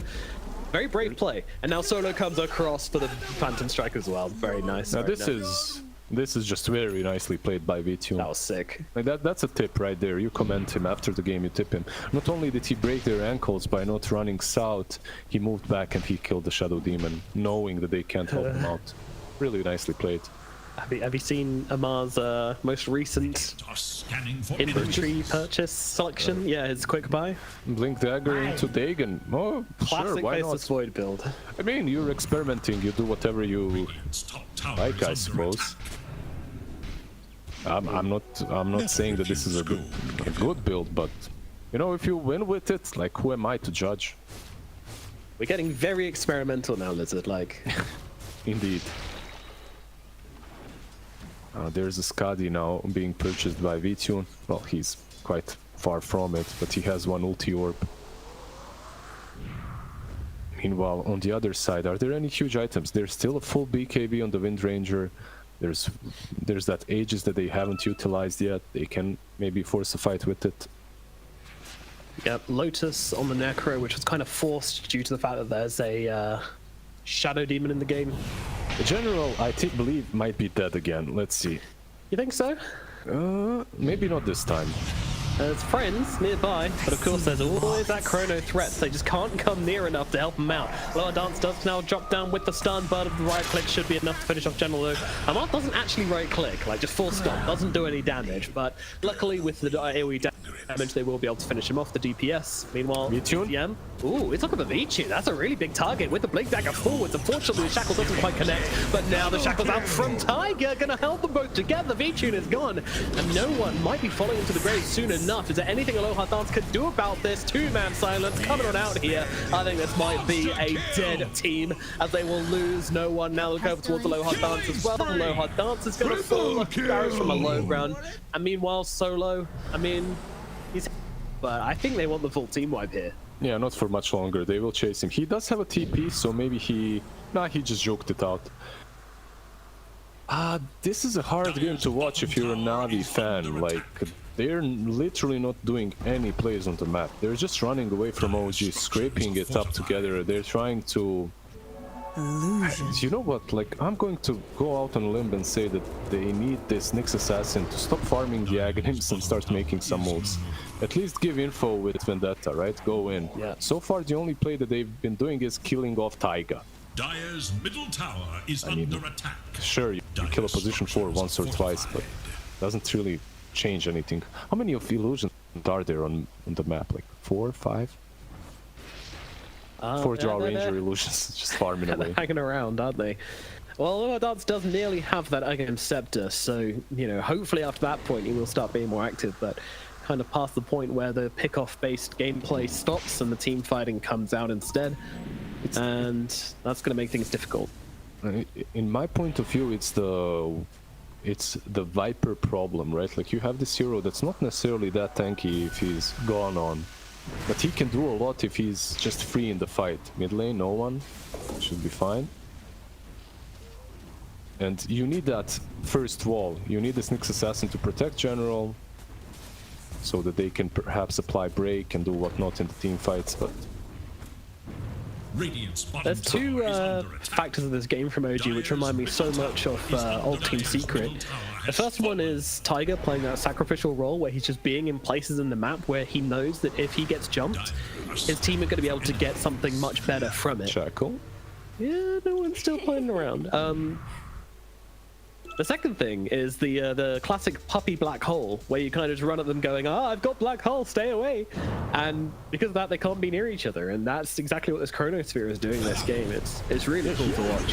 Yeah, he didn't really use it, right? Like, Witch Doctor was just dead. He used Chrono like once or twice, and that's it.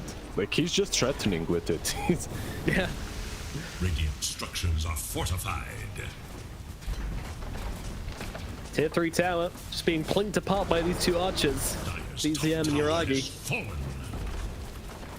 Plink, plink, plink. That one kept very low here, my goodness. Careful, buddy. Ato's out onto Tiger. Tiger, though, has the Yules. Meanwhile, Aloha Dance finally finishes Aghanims. Wow, look at it go. And they've taken the barracks. That's unfortunate. Not the game-changing purchase he perhaps hoped it could be. No, most certainly not. I feel like even the items that are coming from OG changed the game more than the items that are coming from Navi. On one side you have almost a Skadi completed on the PA, and on the other, an MKB is being completed by BZM. Well, it's like 2000 gold more, but getting there.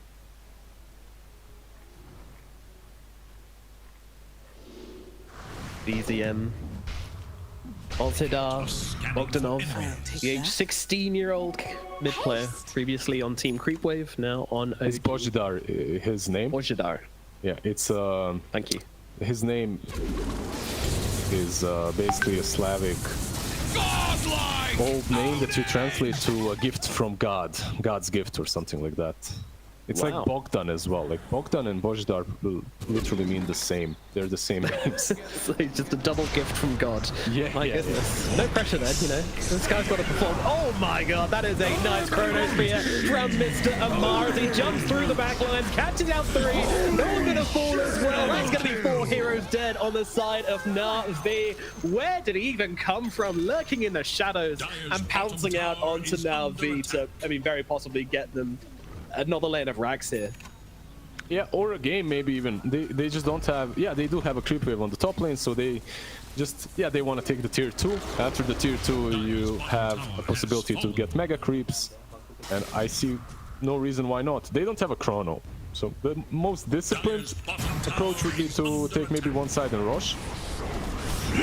Oh boy, Lewat Dance thinks he can come forward, thinks he can maybe get himself in the ground, but no, Jadwal's gonna go down as well. NAVI leaking heroes left, right, and center. And Amar, you know what? Positioning in this game is just ridiculous. Yeah, this team doesn't strike me like a team with too much discipline necessarily.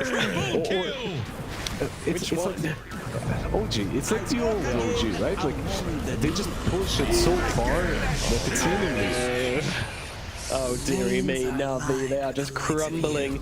They are getting their stakes well and truly peppered right now as BZM. Yeah, I'm God's gift, I'm in your fountain, I'm killing your cause. What are you gonna do about it? He is about to run out, maybe Bichu can jump in and get the kill, but in comes Amar. They do. They say that Misha comes out with a disruption. BZM, okay, the Dagger Wolf nice job. Yeah. Kind of should have died for that one, but there's a GG well played coming out. The series will go to the side of OG. The mantles of intelligence were dropped.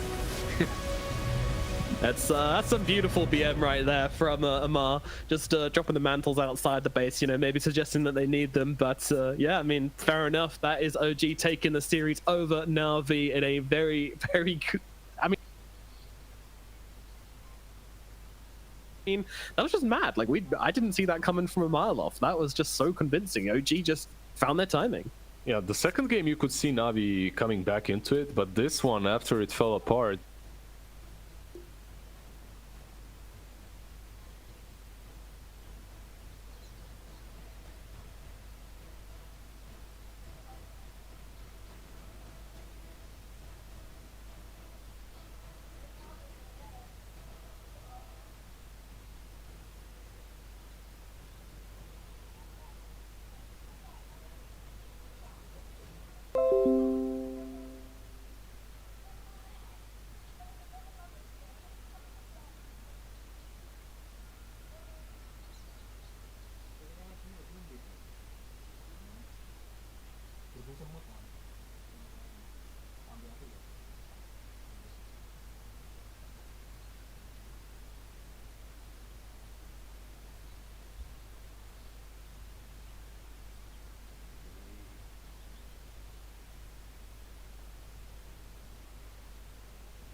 Jolly Monday, everybody, and welcome back to Eastern Europe DPC here with the second division and the series. To kick off a brand new week, we're going to go head over to week number 3.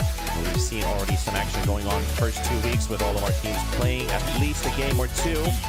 What happens with this one? Because now we're looking at 2 open qualifier teams. One, which looks a bit surprising to see that they've actually been going through the open qualies, making up this all-star stack. And we have another one who's been grinding a lot of open qualifiers so far, playing in D2CL and other smaller. A strong team there. Can they match up to this experienced stack? Here with T-Panda and Harry Freak on the cast. Hello, T-Panda, and what a great introduction coming out from you. Really, it is quite weird looking that these guys from CIS Reject, they're going through the open qualifiers. V-Gaming, obviously not a lot of these players are known to the wider audience, but pretty much anyone who has followed Dota at least a bit in the past 5 years, they know who is, they know who Pasha is, they know who's Roger and FNG, and obviously it has seemed weird when they're going through the open qualifier. Still, through the Division 2, it might prepare them for the endeavors they will face in Division 1 if they do qualify. That is true. Now with our 3rd week starting, we have Hydra up in the lead with 3 victories, CIS Rejects with 2, and for V-Gaming they've only played 2 series as well, 1 and 1 each. Been able to score 2 map victories. They have lost their other series 2-0.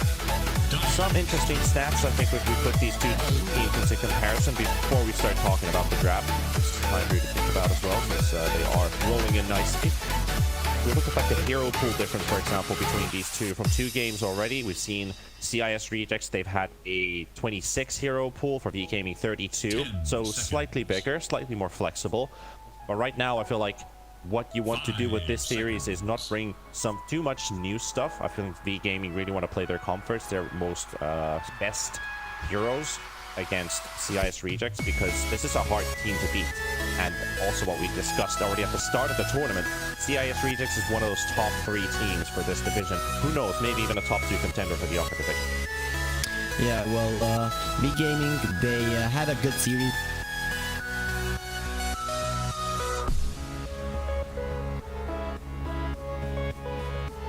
They lost the wall without much chance. This is something coming back to V-Gaming, being like playing their comfort against Fantastic 5, getting the OD, getting the punch, and just going off of that.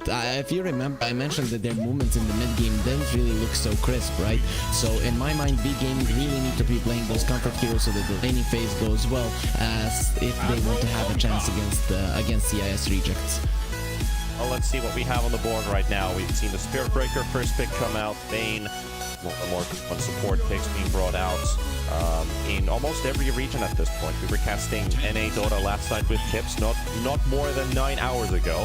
So we've been watching what's been going on there. Some very freaky, very nasty games, you could say. A lot of action going on there.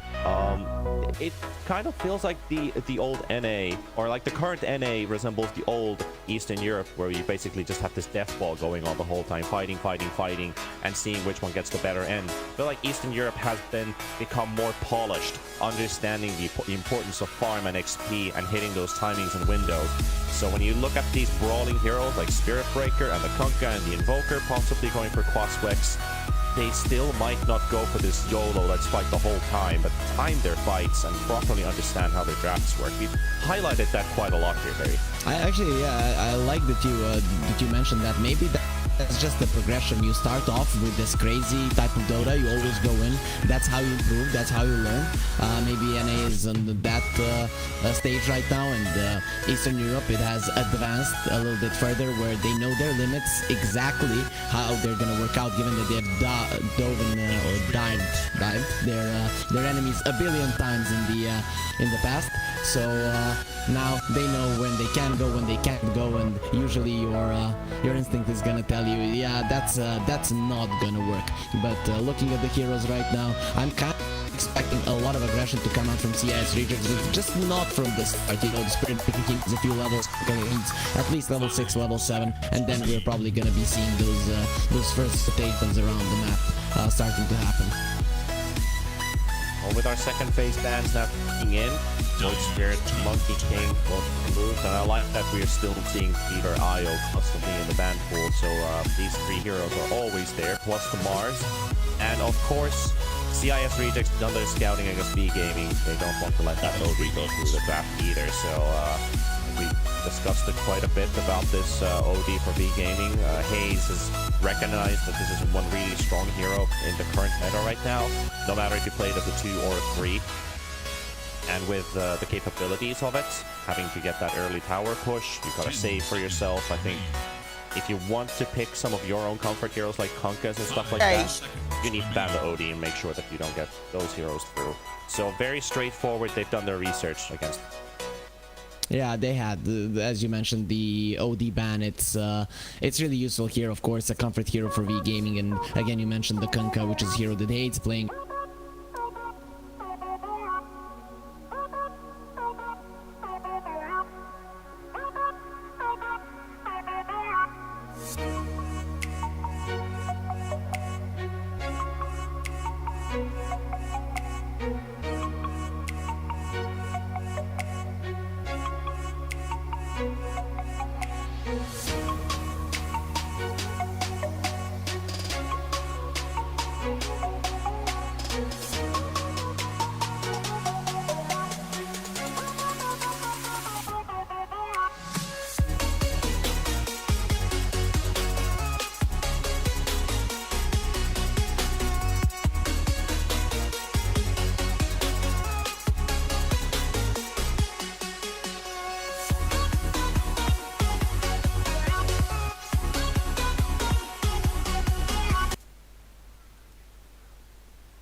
Let's have a bit of fun till I downfall.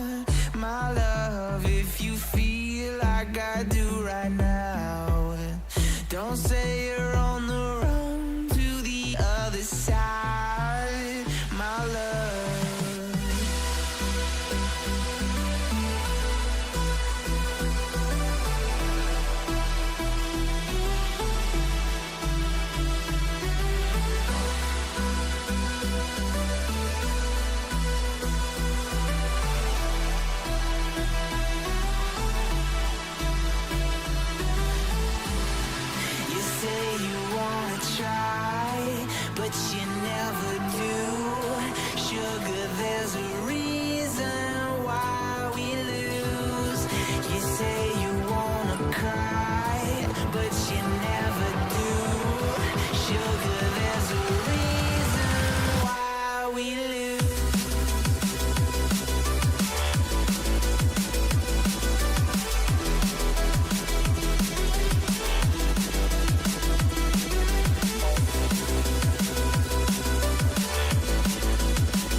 let's have a bit of fun till I downfall. My love, if you feel like I do right now, don't say you're on the run to the other side. My love, you say you wanna try, but you never do.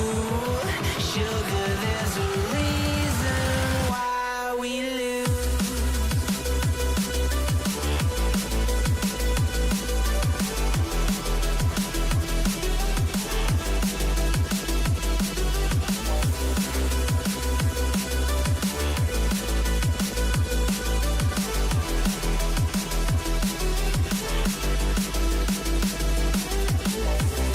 You say you wanna try, but you never do.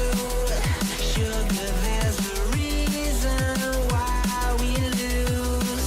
You say you wanna cry, but you never do. Sugar, there's a reason why we lose.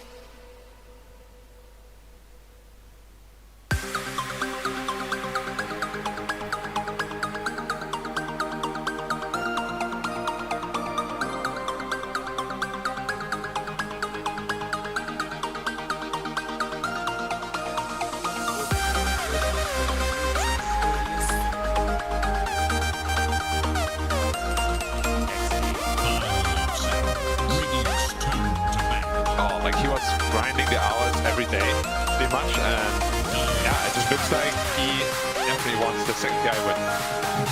Let's talk. You have a, like when you're so young, like what Team Spirit wants to do anyways is to play Dota, right? Like them winning TI doesn't change that. Like, so normally when you're a bit older, maybe you're gonna like find other interests, right? Money's gonna like give you more opportunities or whatever, like, but I don't think that's the case for those guys. Not yet, at least. Well, Dota, they've certainly got to play because they're coming up against a very strong team in Team Tundra. They are currently doing well in the Western European DPC, picking up some strong performances. Talk me through them as a team, Misery. I know they have been around for a long time against you. You've played against this team a lot. What makes them so good at the moment? I mean, Tundra is just like, they've become so good. Like, I don't know, the synergy that they have is just really like crazy from what you would expect from them from the beginning, I think. So they just kind of gel really well. I think they have this ability to always like, even when they're behind, it doesn't feel like they're losing. When like, and when they're ahead, they're just like running over teams. They're just a really hard team to beat, especially in a best of 3. I mean, they lost to Secret the other day, but it was like such a close series, right? And yeah, I just think they're one of the very top teams in the world right now. Fat as a player that you've played quite a lot, Black, as well, back in the... I remember that old Mouse Sports team. That was one of my favourite teams when I was first getting into Dota, so it's always nice to see him doing well. Were you expecting him to become a captain like this? Because he was a good mid player. It's weird for him to shift into 5 so well. Yeah, I think he went through quite a couple of roles, right? He was a mid player first, and he went to the off lane, did quite well there. And then he transitioned, as you said, very successfully into a +5, and like it kind of makes sense because he's had so much experience on a lot of teams for many years. So being able to lead a team like this makes a lot of sense, but just feels like he's way too good at 5 than what he should be, given the small amount of time that he has played. You know? So to me, it kind of feels like he was always kind of supposed to play that role. Now that you see it. I also think Fathers 5 is extremely good, and he also seems to have a lot of fun with it too. He's bringing all this high five. I almost think he brought the high five meme into the game a bit. He started doing it the first amongst pros at least, and all this chat wheel spamming. Like, I don't know. He seems like he's having a lot of fun playing the role and the team, and I think that shines through. I think they're also very innovative team as well. Bringing a lot of new stuff into the game, and that's usually like a really good sign of a healthy team environment. Yeah, what I think, or you also sort of alluded to it before, like they're just so resilient. They remind me of the old Liquid when they won TI. Even if you're really far ahead against them, it doesn't feel like you are. Like they always know how to fight back, even if they're like 10 or 15k behind. They know how to like stop the bleeding and just kind of fight back and make the game even again, and suddenly you just lose. they're just so good at capitalizing on the smallest mistake from behind. Like we saw it against Secret the other day, how they were so far behind, one little mistake by Secret, and they just snowballed so fast, even though they were so far behind, and they looked like the game was over, right? Secret was so far ahead, and it's like they just do a quick smoke and catch another guy and then another guy, and suddenly they're threatening Roshan. Secret has to like buy back and stuff. All of it, keep the game like almost even, and it's insane how they have this ability. I'm back. Yeah. We've got opening picks here. We've got the Bane and the Batrider, a couple of Bs for Team Tundra, a Weaver and a Monkey King for Team Spirit. Misery, talk me through these opening Tundra picks. What are we seeing here? That's a lot of good single target disable. Yeah, I mean, so just as we said, how the innovative they were, they first picked Bane. Not the most new thing, but yeah, it seems like they're just gonna feel themselves, feel each other out a bit. Both teams are responding with very meta picks here. I think the Batrider pick stands out a little bit. 10 seconds remain. It's really good against Monkey King, but not necessarily against Weaver. Yeah. It's quite early for Bat, right? A little bit, yeah. But I guess it's a mid Bat, right? They're gonna, they're just banning for it a bit here with Quap and Invoker, and then, I mean, mid Bat is still like really strong. Yeah, it's so annoying to play against. It really is, and it's so good against so many heroes in Dota. Like, very few heroes actually playing as Bat. So that's definitely a good thing. It's a. Go ahead. Yeah, go ahead. Sorry. No, you go ahead. I was going to say it's just a 9 specialty. It's his second most played hero in the last couple of patches, and I've always associated that with him as well. So it's nice to see him on it again. What's his most played? His most played in the last couple of patches. So this is 30 and 29. Is Puck. Oh, Puck. Yeah, I haven't seen that hero in a while. But I quite liked that opening actually. Yeah, was it? I mean, honestly, the hero is still quite strong. Puck is, but it can feel so underwhelming suddenly. Like the enemy just has 1 HP item and you don't do any damage anymore. You're like, Now suddenly my mid here just feels like a support. Yeah, this Batrider Bane combination is really strong. Like if you get this a Blink Dagger on Bat, you have potentially 3 heroes that you can just disable through an entire team fight. The Grip, the Lasso, Sleep. Yeah. You also already have 2 BKB piercing spells, right? So that's really strong. You have 2 really insane catch later on in the game. Strong lanes. And Bat at a middle kind of just makes sure that Monkey has to be a support, right? Like you don't want to play core Monkey against Batrider. Yeah, I guess not. I mean, you definitely don't want to lane it. Yeah. You force the Monkey support, and you also see the Weaver, so you kind of force the Monkey Weaver supports, which is like a bit gimmicky, right? Like you don't actually have an actual support hero. You're kind of this hybrid core hero thing going on. It can be awkward, but it certainly doesn't feel the best, especially playing against like a Bean, who just is like the perfect support hero, right? It's interesting. In the band of Invoker and Storm Spirit, are those seen as being strong against the Bane and the Batrider? Because I guess the Invoker is pretty good at disabling the long range Bane grip. Is that a kind of a counter pick they're getting rid of there? Yeah, all 3 heroes are amazing against Batrider in mid lane. Like Storm is actually one of the best. Quap, of course, has a Blink. And Invoker is just like pretty much unkillable for a Batrider until you get higher levels at least. So they just really want to secure that mid Batrider. Team Spirit banning out a litany of carries here with the Void, Red King, Luna going down. And they are going to be picking up the OD there. That's a very good Batrider counter. Are you pleased with that, Black? Yeah, I am, as you know, I'm a very big OD fan. Like the lane is not the easiest for the OD. So this could just be like an OD Monkey King offlane, for example. But in the game, OD makes a lot of sense. Like you can build into this Blink Dagger, Etherland's Aghanim Scepter. Very strong against both Batrider and Bane. So the hero right now makes a lot of sense. Yeah, I mean, to me this looks more like a Monkey King OD lane. But it could be mid, I suppose. The OD kind of counters the lasso aspect, right? Yeah. He doesn't like getting stick. Right? He doesn't like getting like thrown this flame break at him. He doesn't really deal with pushing very well. So it's an okay response, but 5 goes both ways for sure. The Rubik really good response to OD.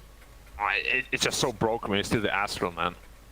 It's just like lasts for 5 seconds. It's a full screen range. Like I literally today got full screen Astral.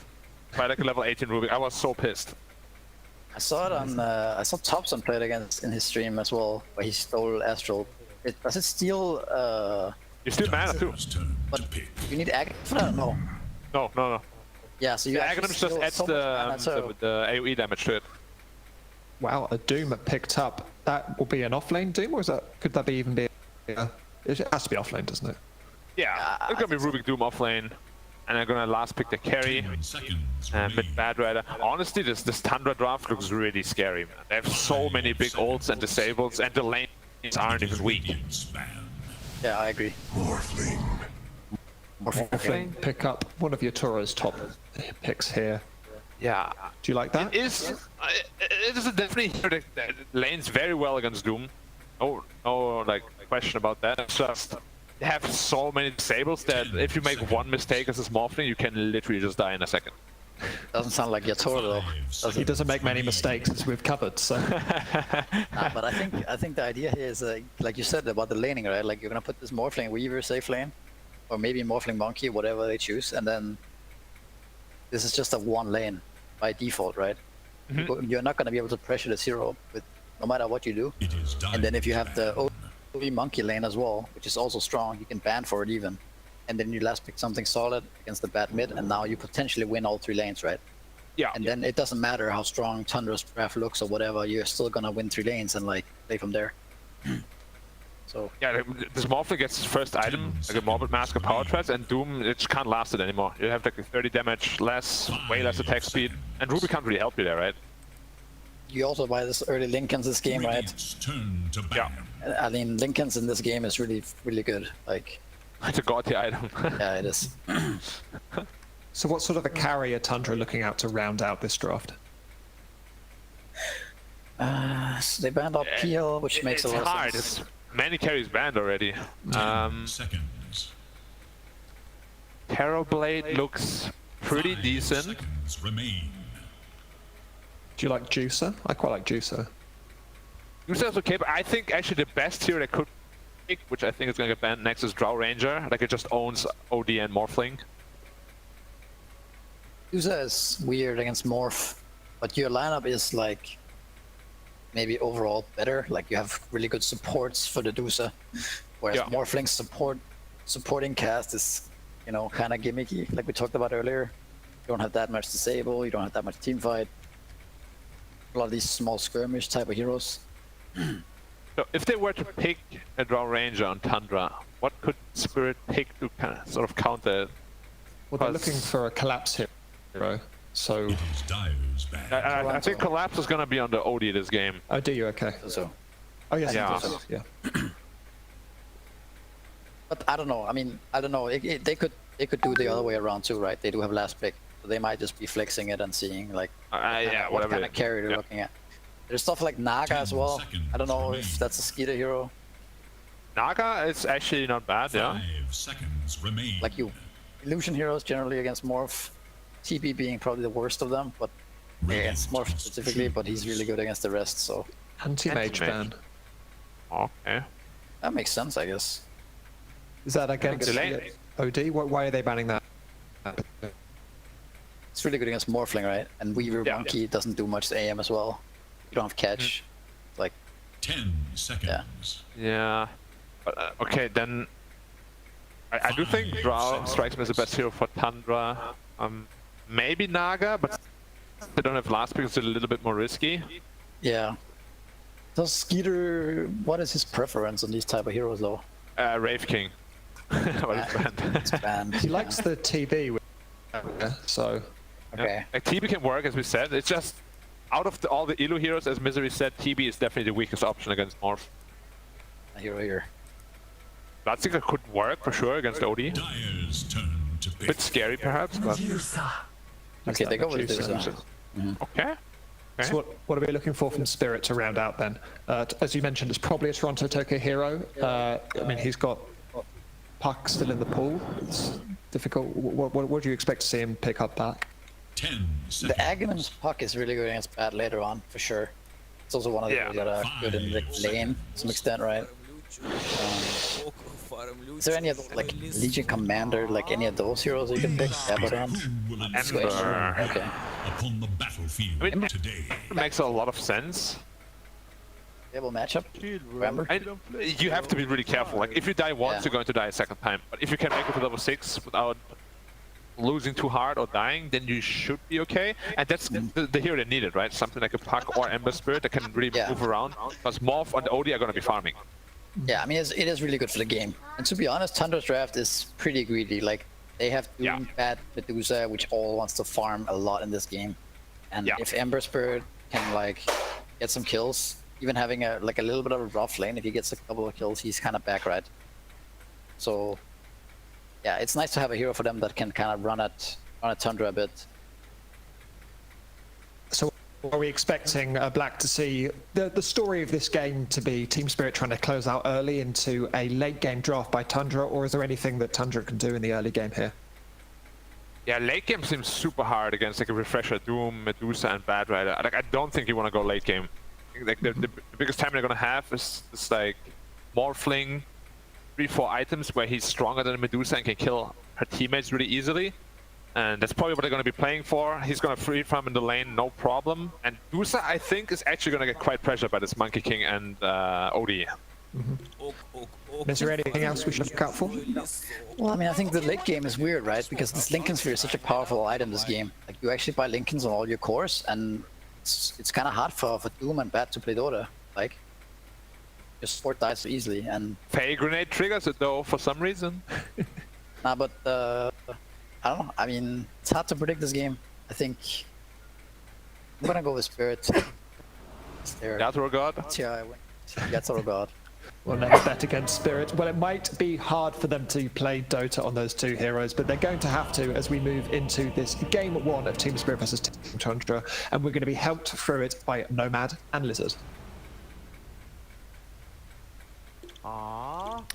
Thank you very much, Dan and the gang. Yes, indeed, it is the TI champions versus the team which never made it to TI despite many people's best intentions. Everybody wanted to see them there, but unfortunately they couldn't cut it when it matters. Now is the time for Tundra to possibly get redemption for that. Although I'm kind of scared for them, because if they do beat Tundra now, then if they do beat Team Spirit now, then they'll never stop thinking about what could have been, right? You don't really want to find yourself in that situation, but then again, you know, you still have this season, the next TI, and Tundra, man, they looked extremely strong at the end of the last season, and the only reason why they weren't at TI is because they showed up a little bit too late. Yeah, absolutely. They could have got there, they didn't get there, and now they have a chance at redemption here in this series on the international stage. And also, let's not forget, you know, Team Spirit, they haven't lost a game since TI. They're on an 8-series win streak, so taking them down here for Tundra would be a huge statement from them. They have looked so good inside the EU DPC, but let's not forget they did recently lose a series against Team Secret. So Tundra, you know, they've got a lot to prove here. And it's a team that Team Spirit actually did talk highly about. Like when they talk about teams, they actually did say that Tundra is one of those that's looking pretty damn strong at the moment. Right. Tundra 2 bounties, Team Spirit 2. No craziness here. Yeah, Maposhka tried to go in and sneak a bounty there, but not quite sneaky enough, unfortunately. So, Skater on their signature Medusa. I mean, there's a lot of signatures there, but is this looking like a good Medusa game to you? It is. It's a decent Medusa game, besides the fact that her team is really greedy. I think it's kind of alleviated by the fact that Rubik can steal Sukuchi, so he doesn't really need to be AFK farming that Blink Dagger.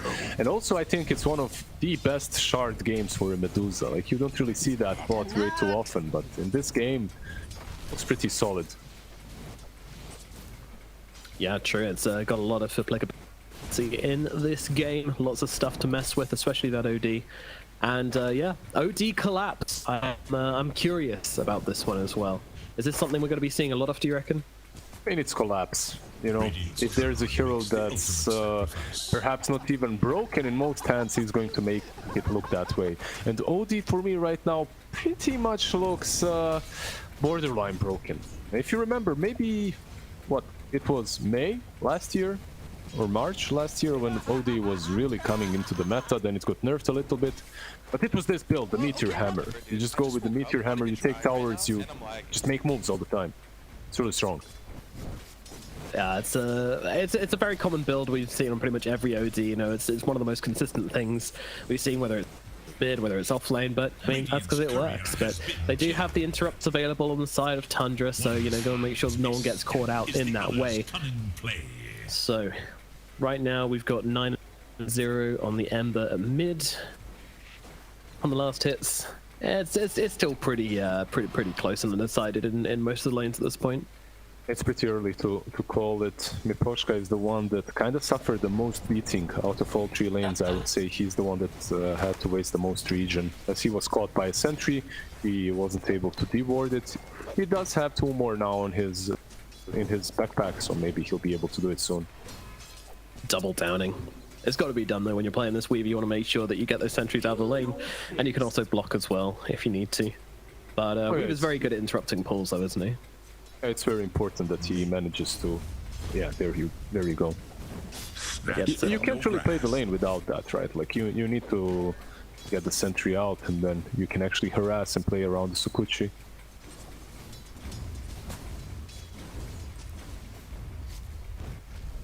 So last series we talked a lot about the drafts which were easier to play. In game 1 and 2, the draft which was easier to play did seem like you know, the easiest wins.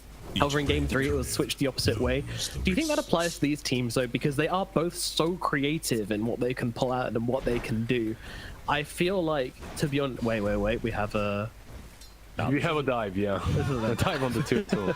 Yeah, I don't think it applies. I know where you're going with that, and I don't think I think it's completely different here. I couldn't even put my finger on which one of these traps is easier to execute.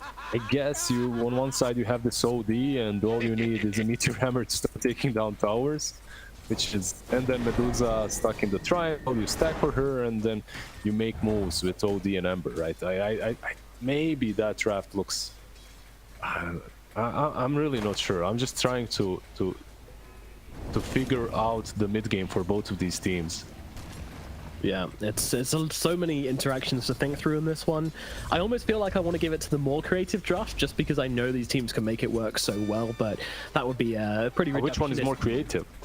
I think Team Spirit. I mean, I think Tundra, this is a very boring draft for Tundra. Like, usually they're picking us up some crazy stuff from 9 in the middle lane, but this is pretty straightforward for them.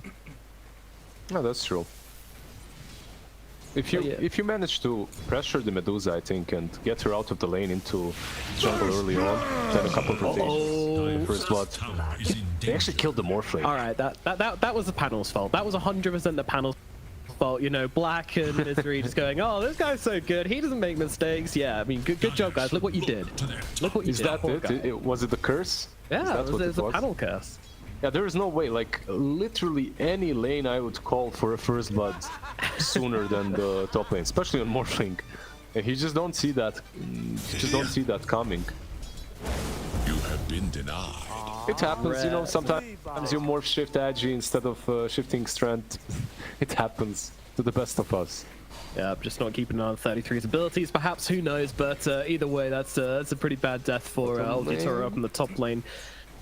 And well, yeah, that's a rough one. But I want to talk a little bit more about the. Oh, hold on, Yatoro's mad. He's looking for revenge up in the top lane. He's slighted, and he wants to try and get some slights back. But that's not going to happen. They're going to be fine on the side of Tundra as 33 and Snaking just clear those bugs off each other. There's still Miposhka. He's running around probably just to steal the bounty runes. Yeah, this is something that's really nice about Weaver. Bot lane Fata. Sleep well. It should be fine. Frees himself. So one of the really nice things about Weaver is that it's very easy for you to invade and make these plays. And look at Snaking, he knows that. This is some really quality Dota right here. Weaver goes in, blocks the Ancients, instantly gets deported, like, and stacked. Like, Snaking stacks the hard cap afterwards. Just maybe he will die though. Great job there by Snaking, but 9 in some trouble in the middle lane as Mira rotates in. Toronto, Tokyo, and they aren't going to be able to take down 9 despite the nice illusion pop. Snaking up a little bit more time, and snaking as well. Mapochka going in deep and punishing snaking for that D ward he just made. Yeah, really nice plays by both of these teams. I liked that snaking stacked the camp and dewarded the ancients, but he pushed his limits a bit for the rune control, and it just kills you. That swarm level 1 dishes a lot of damage.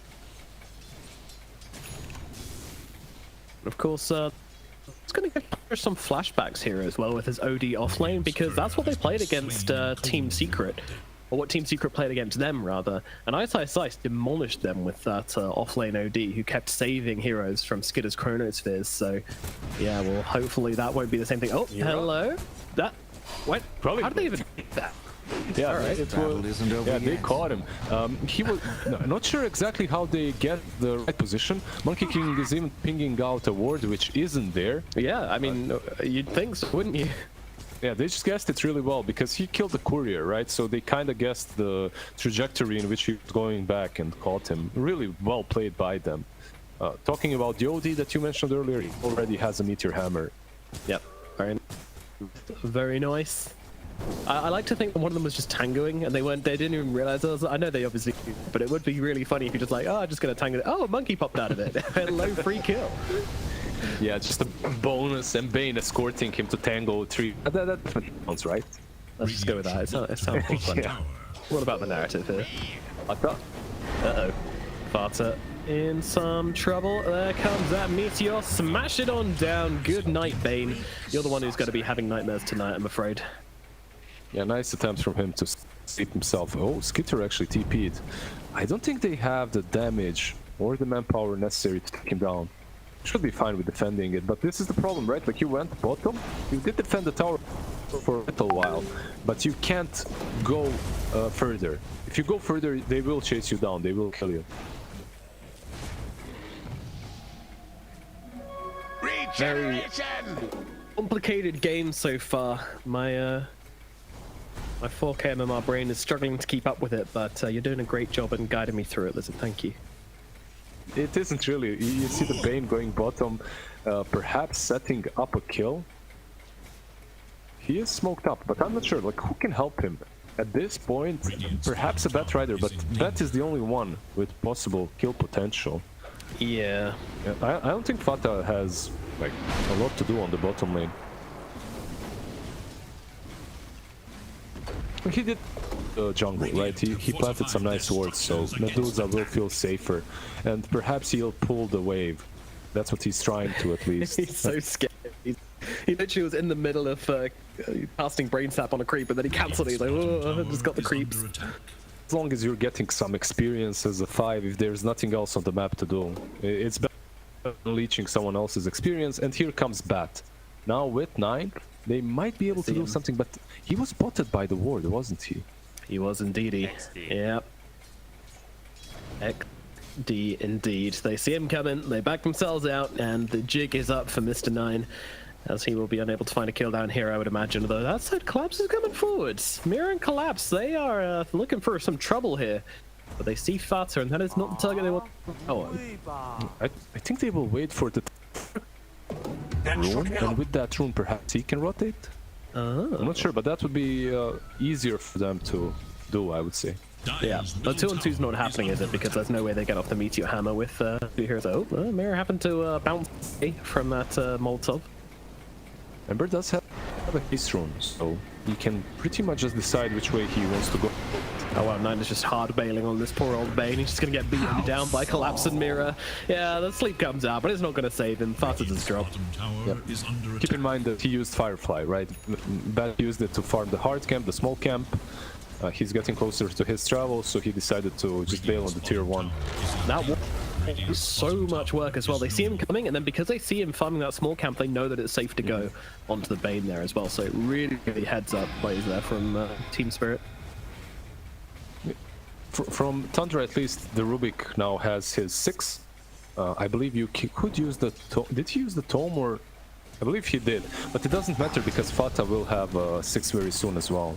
So you'll have 2 support hitting their big ultimates, and you will be able to start making rotations either on the Ember or perhaps even the OD on the bottom lane. How do you feel about the Midas? Yeah. Yeah.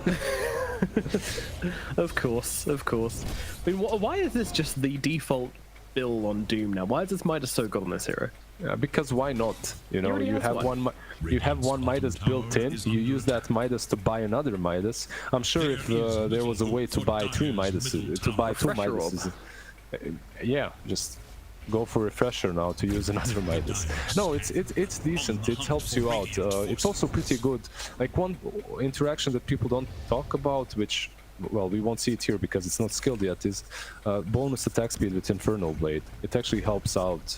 Like, it connects a little bit faster. So it's one small bonus thing that's really neat about Midas Doom. Yeah, another hero you generally associate with needing some decent attack speed. Oh my goodness, they are throwing it down here on the Medusa. She's out of mana, but she has gotten off that ult. But still not particularly healthy. This feels risky for Skip to go in here, but the grip onto Morphling. Oh no, fast catching Yatoro out beautifully there. Yeah, he caught him with sleep before he started morphing, and then he gripped him afterwards. That was peculiar. You don't really expect your morphling to die that. At the same time, Weaver died on top, and you lose the tier 1. So some decent moves from TUNDRA.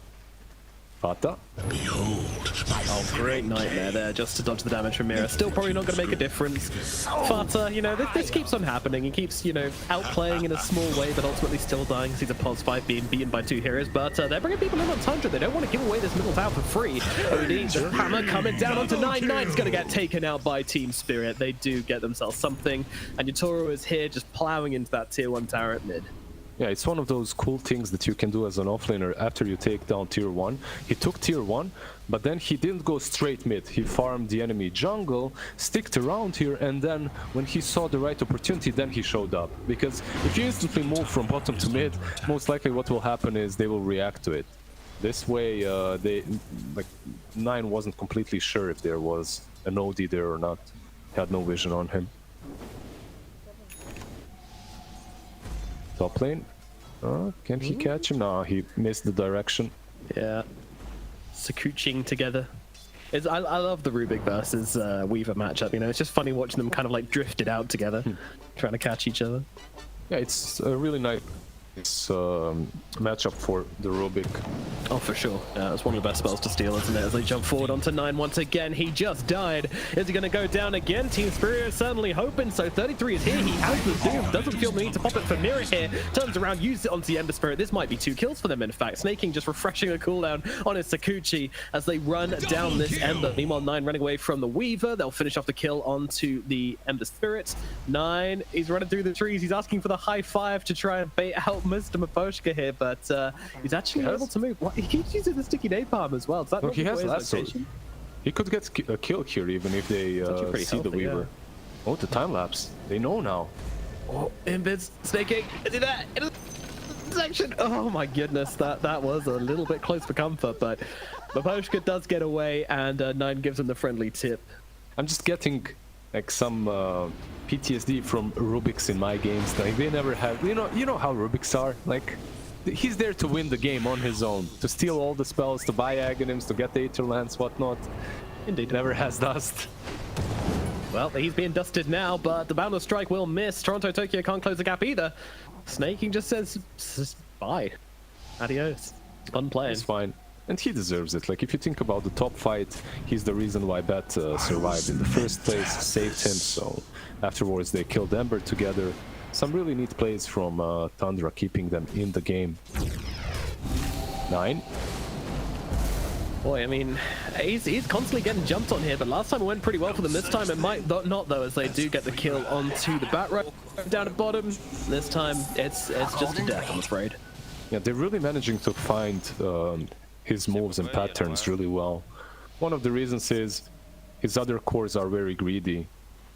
Like, it's easy to blame him from these kind of moves, but there's a Medusa in the triangle, and there's a Doom just farming away, getting his BKB with that Midas. So there aren't really a lot of heroes that you can make moves with. you put yourself out of the position, and then you feed easily. Yeah, but you know, it's the hero you want feeding. Obviously, he doesn't want to die doing these things. He just wants to draw heroes and make pressure. He doesn't really want to die, but stolen from Toronto Tokyo, robbed by the Sakuchi Rubik, who's doing so much work this game. Yeah, they are converging on the bottom lane, pretty much the entirety of Team Spirit, with only OD out pushing mid lane, and that OD has a full Aghanims completed. It's flying over to him. Collapses, you know, step aside, Collapse Magnus. Say hello to his OD. This is looking pretty scary. Yeah, someone gets doomed and you just banish them to the Netherrealm for like 10 years and they're just going to come out the other side absolutely peachy. Yeah, same for Lasso, same for Grip. You can just save heroes constantly. Yeah, it's a phenomenal OD game, isn't it? My goodness. Tundra, will this hero come back to bite them once again? It's looking that way at the moment, it has to be said. What do you think about Mira's Orchid? Like, he's actually... it's kind of normal that you don't go for boots on position 4 Monkey King. He's rushing an Orchid as well. No Mage Slayer, nothing like that. Well, you're essentially playing against another Weaver, right? So when you think about it that way, I guess it makes sense. Yeah, it's not only for Rubik, literally for the Bane as well. For Batrider, it can be nice. Mira looking for the setup here, but does get dragged down off the tree, trying to go for the TP away. Says if you want to kill me, you're going to have to use something, but that something will just be a cheeky little nightmare. And Mira is going to eat it, unfortunately, in the bottom lane. Yeah, I love how Snake King cut his jump in half. Like, he was just about to hit that tree, and then he gets lifted up from it, thrown to the ground. Yanked off the tree. Get down here, you. Yeah, one nice thing that Miposhka can buy later on as well versus this Rubik is a shard. Like, you get that shard and then suddenly it doesn't matter if he's Sakuchi's, you apply the bugs on him, and because they reveal invisible units, Rubik will not be able to just go in and out of fights and do whatever he wants to. Very true, very true. Yeah. Also, when you're playing against Wukong's command, the Rubik Shard as well might not be too bad to get heroes out of that. Especially Medusa, you know, the Medusa versus Monkey King matchup's a bit annoying in that regard, but this is, of course, a support monkey, so probably won't be that much of an issue. A very quiet game, I have to say, though. Like, if you remember the last series that we just casted, it was a bloodbath. This time around, not necessarily, although Fata might get caught here. Miposhka smells something's up and actually doesn't want to go onto the support Bane here. Just wants to haul ass and get out of here. Yeah, they had a ward. You can see a very deep ward right next to tier 1 on top lane, the dire one, so they notice that 9 is rotating in, and because of that they bail. Yeah. Man, Team Spirit are ahead of me and I can see everything. Like, we can see everything on the map and they're still, like, winning the vision game against the casters. That's impressive. How much time do you spend watching the minimap, actually? That's a question I need to ask. That's a minimap. While you play, yeah. Oh. No, a decent amount, you know. I'm a carry player, you know. I like to watch and see when my team's fighting and count the dots and see if I should join or not. No, there's a huge amount of players that spend more time watching the minimap than the game itself. It's like your eyes should be constantly there, so when you have wards, it's very easy to spot some ganks the way Miposhka did, moves away. Blink Dagger coming out for the Doom on Dojo Kanojo, his courier. I don't know why it's named that. Cool name though. Dojo Kanojo Cho. Alright. Cool name, bro. Yeah, sure. For a guy named 33, that's a very creative name, isn't it? I guess now with Dojo Kanojo Cho giving them that Blink Dagger, they should be able to make a smoke move. Although, very interestingly enough, Tundra 33, he showed himself mid lane with that Blink Dagger. He didn't try to like be sneaky about it and try to get a pick off. No one really wants to make any moves this game, so why bother, I guess? Why play around blink timing? They have got Mirror, yeah, that's something. The Monkey King. I've seen this track before, actually. This is Deja Vu. I'm pretty sure the last kill we had was this exact one. They have that Tinker ward, if you look on the bottom lane. Yeah, but this Monkey King is mind gamed. After they cut his tree, like going to farm or just cutting him down, predicting whatever it was, he's just given up on the warding game. He's like, all right, you know, I don't know where they have wards. They just seem to see me wherever. Yeah, they got into his mind, you know. He can't really figure out any longer. Is it me? Is it the wards? Exactly. What's happening? He's mentally broken. This is giving Tundra a good opportunity to jump to mid lane. Now with the Doom, dire structures are fortified. Let's see, 9 and 33 leading charge. Of course, 9 does not have the Blink Dagger, just the BKB. Team Spirit are back in full fighting force, and they're going to scout everything out with a sleight of fist, and that's going to mean all hell breaks loose as they jump down with the BKB. But actually, Team Spirit, they're just running away. They're just backing out. They're saying, all right, fine, take the tower, we're out. See ya. Yeah, are they fine with that? Because BKB was used, right? Yeah. Only one, however. There's another one on Batrider, which remained on the 9 seconds. And I'm just waiting to see Team Spirit play out these team fights. Ember got top. Or is he? He's out onto both the supports there. That's not ideal. Oh, dearie me. That's Rosh. I think you might be right. They both have buybacks, and they both need to use them if they want to stand a chance of contesting this for Shan. Yeah, there's a tier 1 on the mid lane. They didn't take it yet, so maybe they can buy back. But no. Tundra, they realize mistakes were made. Let's just cut our losses. Try and farm up on the Medusa. Self-discipline, you know. I just have to say, I love how calm and patient Team Spirit is. Like, they drop that bottle while Bane and Rubik are nearby. He drops that, Toronto drops the bottle for Morphling to take it so that they can pick Rosh afterward. Blink stop. Whoop. Nothing though. Alright, now starting to swing in a bit of an advantage for the Team Spirit as they see 33 in the trees here, zooming on in on Yatora to get on top of the Doom. Doom, I mean, he does break the link and pop the Doom now onto the Morphling, but what really is going to happen here? I don't think very much as they get the banish out onto 9. Stuck inside the 8th realm as they get the lasso out onto the Weaver, but the save comes out from Collapse. Beautifully done to get this Weaver out of there, and he can now get off the time lapse and keep himself alive, though still does not have much health to work with. Has a salve though. The trusty shovel really kicking in. He has 3 salves. And OD catching more. Oh, is it enough? Is it enough? Oh my goodness.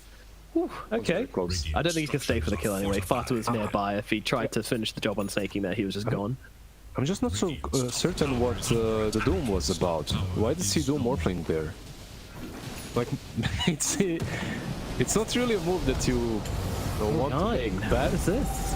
BKB popped. I mean, I don't know. But he's got no lasso though. There's no real play here other than just getting. Okay, Morphling gets caught out again, lifted in the Agi, and burnt to death by Mr. 9. But that said, a cool kill on Fatu as he just slides out of the fight. Fatu was trying to get in position for the grip, and gets just caught out with his pants down by the Morphling there. Doom is chasing on. Sadly, cannot catch OD, cannot catch Collapse. He had Ensnare there off cooldown, he just didn't use it on time. Also, keep in mind that this Rubik, it's such a good game for him. It's not only Sukuchi, like stealing Astral Imprisonment feels so damn good. Like you have that Aether Lance already built, right? You can save targets or initiate on targets from miles away, from the parking lot pretty much, so... it's a really nice Rubik game. Yeah, that's really good. Bottom lane. Mega kill! Oh dear. Okay. That's 9 dead, I guess. Just absolutely shotgunned down by Yatora. Now that looks more on the side of Team Spirit, and more is going to be found as they get this Bane. The stolen Astral, buying the Bane a little bit of time as he tries to run away, but there is no escape for Fata here as he gets cut down by Toronto Tokyo, and they find the kill onto Snaking as well. It's Yatora with the double kill here in this game. Yeah, Rubik stealing the Astral Imprisonment is really strong, but Morphling stealing the Rubik's Astral Imprisonment is even stronger. So now they have 3 Astral Imprisonments to use. Okay, this is getting heady. This is getting very... What? I'm pretty sure that's what happened. I might be blind. I just had LASIK, so if... Did it go wrong? If there are some mistakes, you know, I'm still trying to figure out who's playing on what team. Hope you can get a refund. Riposhka, he's just very annoying. He goes in, same as the Monkey King. These 2 supports are just giving so much info, just breaking any moves Tundra wants to make. because they're playing behind enemy lines. You break the smokes, you give info, maybe you die, but it doesn't matter because your team is always ready to bounce back afterwards. Wow, Yatoro going for the Silver Edge next on that Morphling. Is there a single hero carry that doesn't buy that item right now? I feel like it's Apparently the best not. item to it's the best item to go for. You don't even have to break anything. It's just the fact that it gives you the crit and the Shadow Blade. Yep. It's so damn nice. Very tasty. All right, Medusa, where's your Silver Edge? Come on. Join the gang. Perhaps not Medusa. Maybe it's that one exception that proves the rule.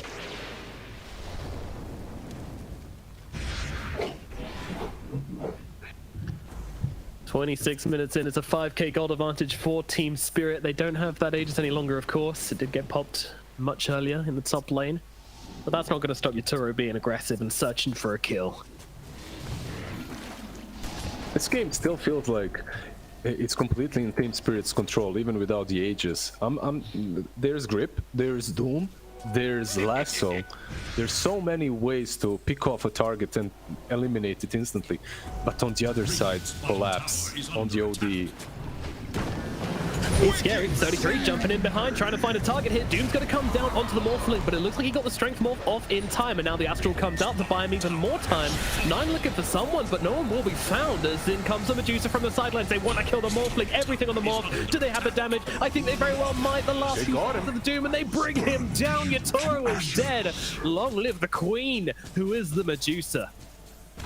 They did manage to steal the gem, and they also killed Batrider. Can they get anyone else? Maybe. Who's inside this? Oh, it's Sparta. Okay, he's not going to live very long. It's so much damage pumping out of Team Spirit. They're going to get themselves another mirror instantly onto the trees on this Monkey King, but won't find any +1 from this. So, yeah, Tundra do lose quite a lot from that one, but, you know, they did kill the Morphling. That is something you should be at least happy about. Skidder is now going to pull it even further ahead on the net worth race. Yeah, for sure. Just making sure that you can kill the Morphling, and just for the morale, it means a lot, right? Like even killing them. They found the right recipe to approach this team fight with, right? They doomed the Morphling, and 9, he doesn't have to lasso the OD, but he's following him all the time. You were top lane? I think he's fine, right? Oh, he's silenced. What's he silenced by? Mindbreaker, right? Ah, right. I'll do it. Wait, what? Why is there a quickening jump? Oh, okay, just pick it up. I think the bug got him a quickening jump, just comes flying across the map. He did not want that to happen, but luckily the Tundra lads were out of there. Yeah, I actually didn't see. Maybe it was the shovel. Did he shovel the creep perhaps or something? I'm not sure. In any case, they got the Morphling. They have enough damage for him, and now they understand that with the Skadi, right? Collapse gets the cheeky little meteor hammer up onto 33. He's dead. He's just gone. See you later. Sanity's Eclipse takes him out. I was thinking maybe the TP is there because they have fortification, but it's actually on cooldown. So Collapse just turns, kills the creep, and then finishes off the Doom as well. Yep, 2 for 1 on the hammer there. It's just insane how calm they are in every single situation. That's something that I really like about Team Spirit. I guess after winning TI, you know, you're kind of chill, no matter what. The freedom to do what you want. You know, some teams feel the pressure of needing to maintain a ridiculously high standard, but apparently Team Spirit, they're just chill. They're just having fun, blowing people up. There's another smoke from them. Yeah, there's no way they didn't see that one there, right?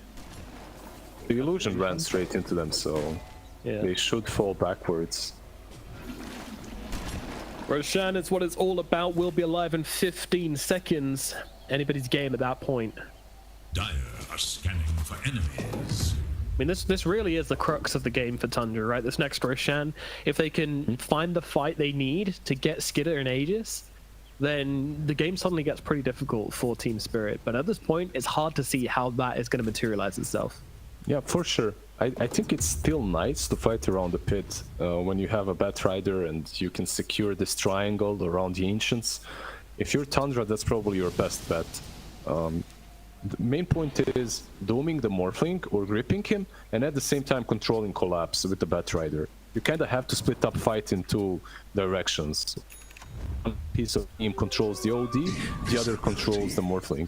If you don't control the OD, you will not kill off anyone. And as time passes by, it will get more difficult, as actually not as time passes by, because we were actually completed Aghanims.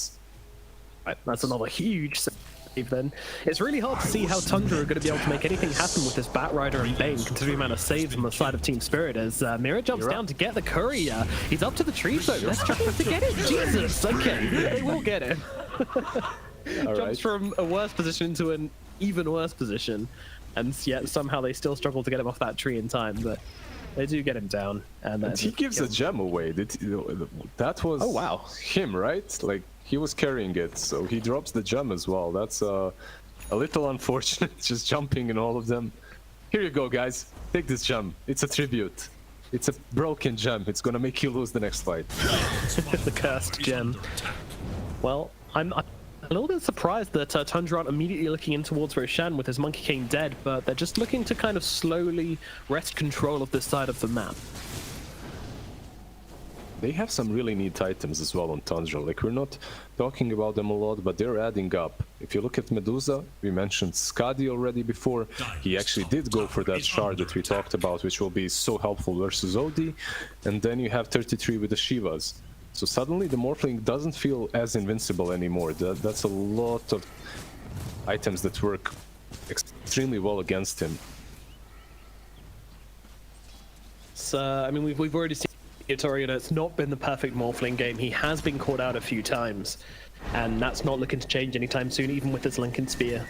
I mean, 33 is so good at getting on top of him and popping his Lincolns and getting the Doom off regardless. It's just been, only one time they've really made it happen in a team fight so far.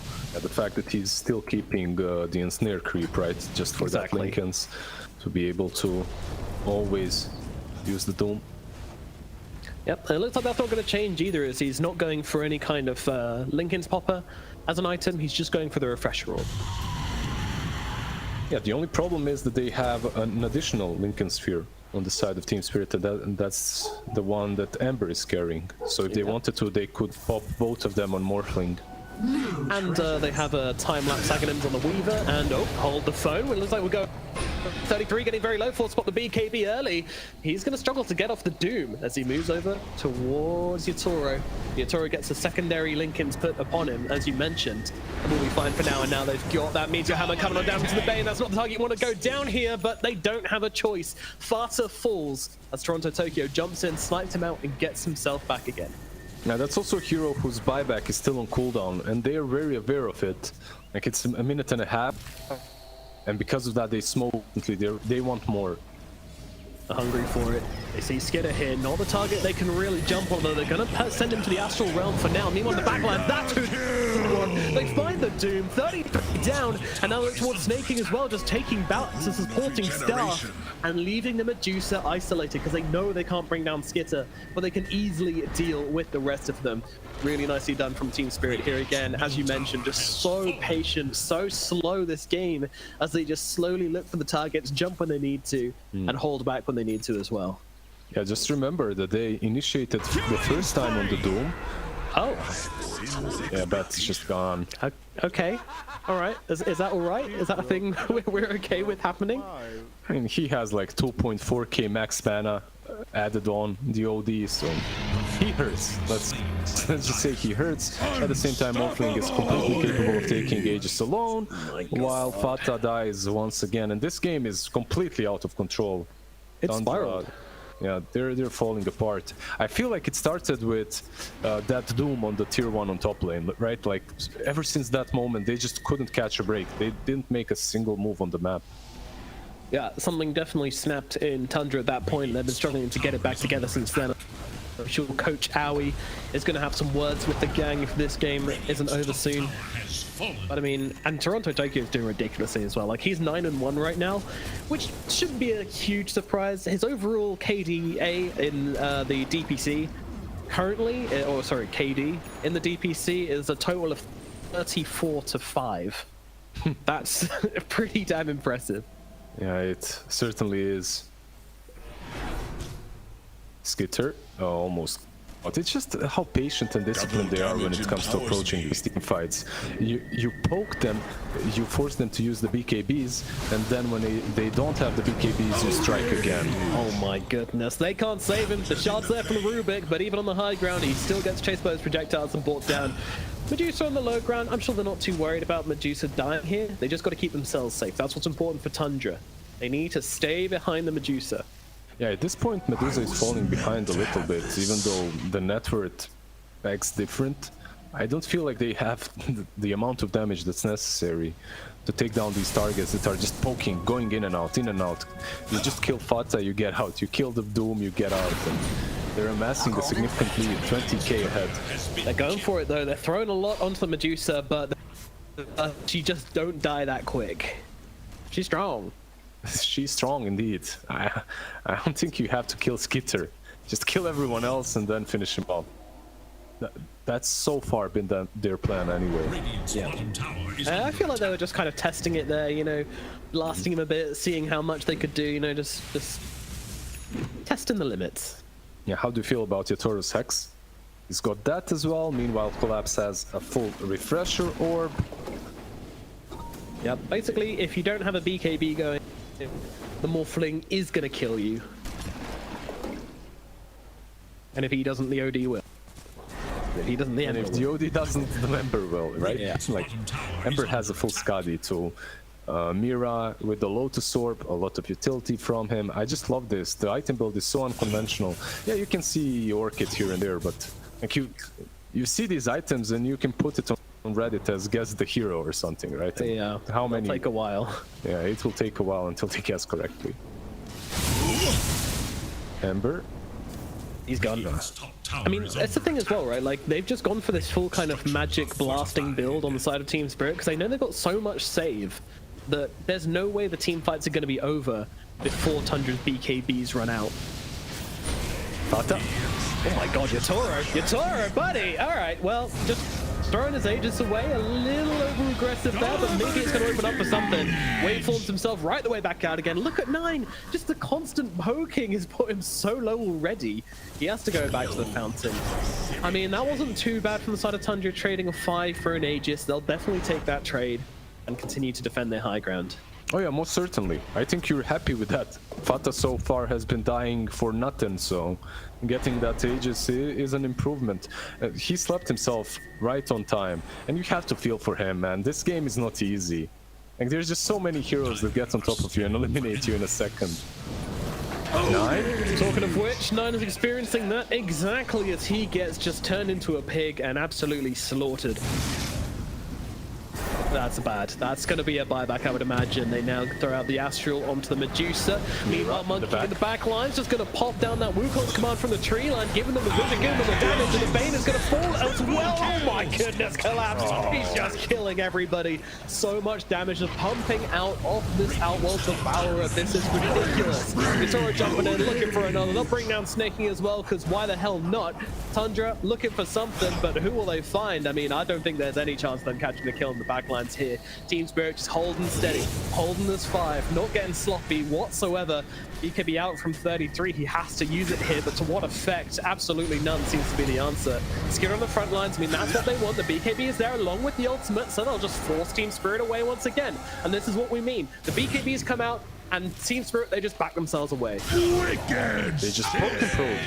Poke and probe. They go back, they go in, and you can't fight them. Like, GG. That's it. I feel bad for Tundra. It felt like they could buy back all those heroes while the first set of them were alive, fight 10 versus 5, and this OD would still destroy them.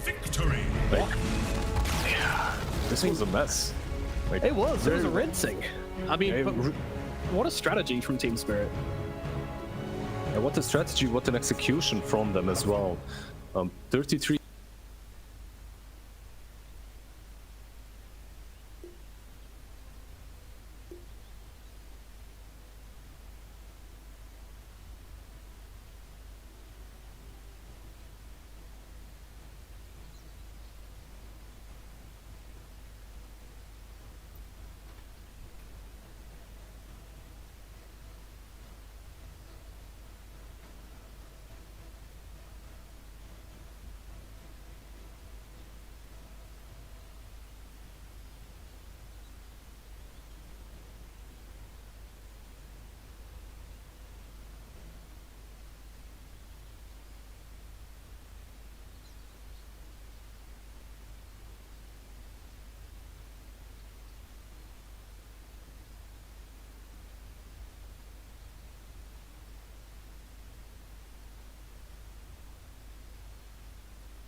but you never do. Sugar, there's a reason why we lose. You say you wanna cry, but you never do. Sugar, there's a reason why we lose.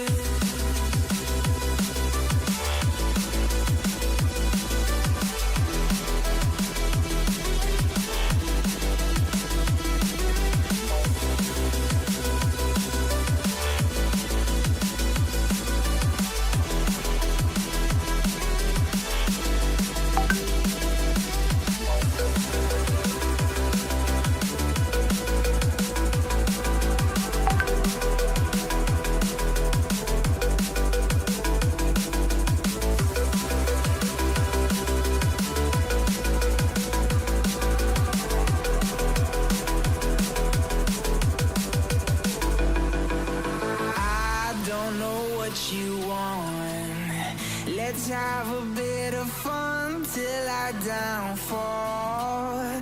My love, if you feel like I do right now, don't say you're on the run to the other side. My love, you say you wanna try, but you never do. Sugar, there's a reason why we lose.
because we do have a draft coming up very, very imminently.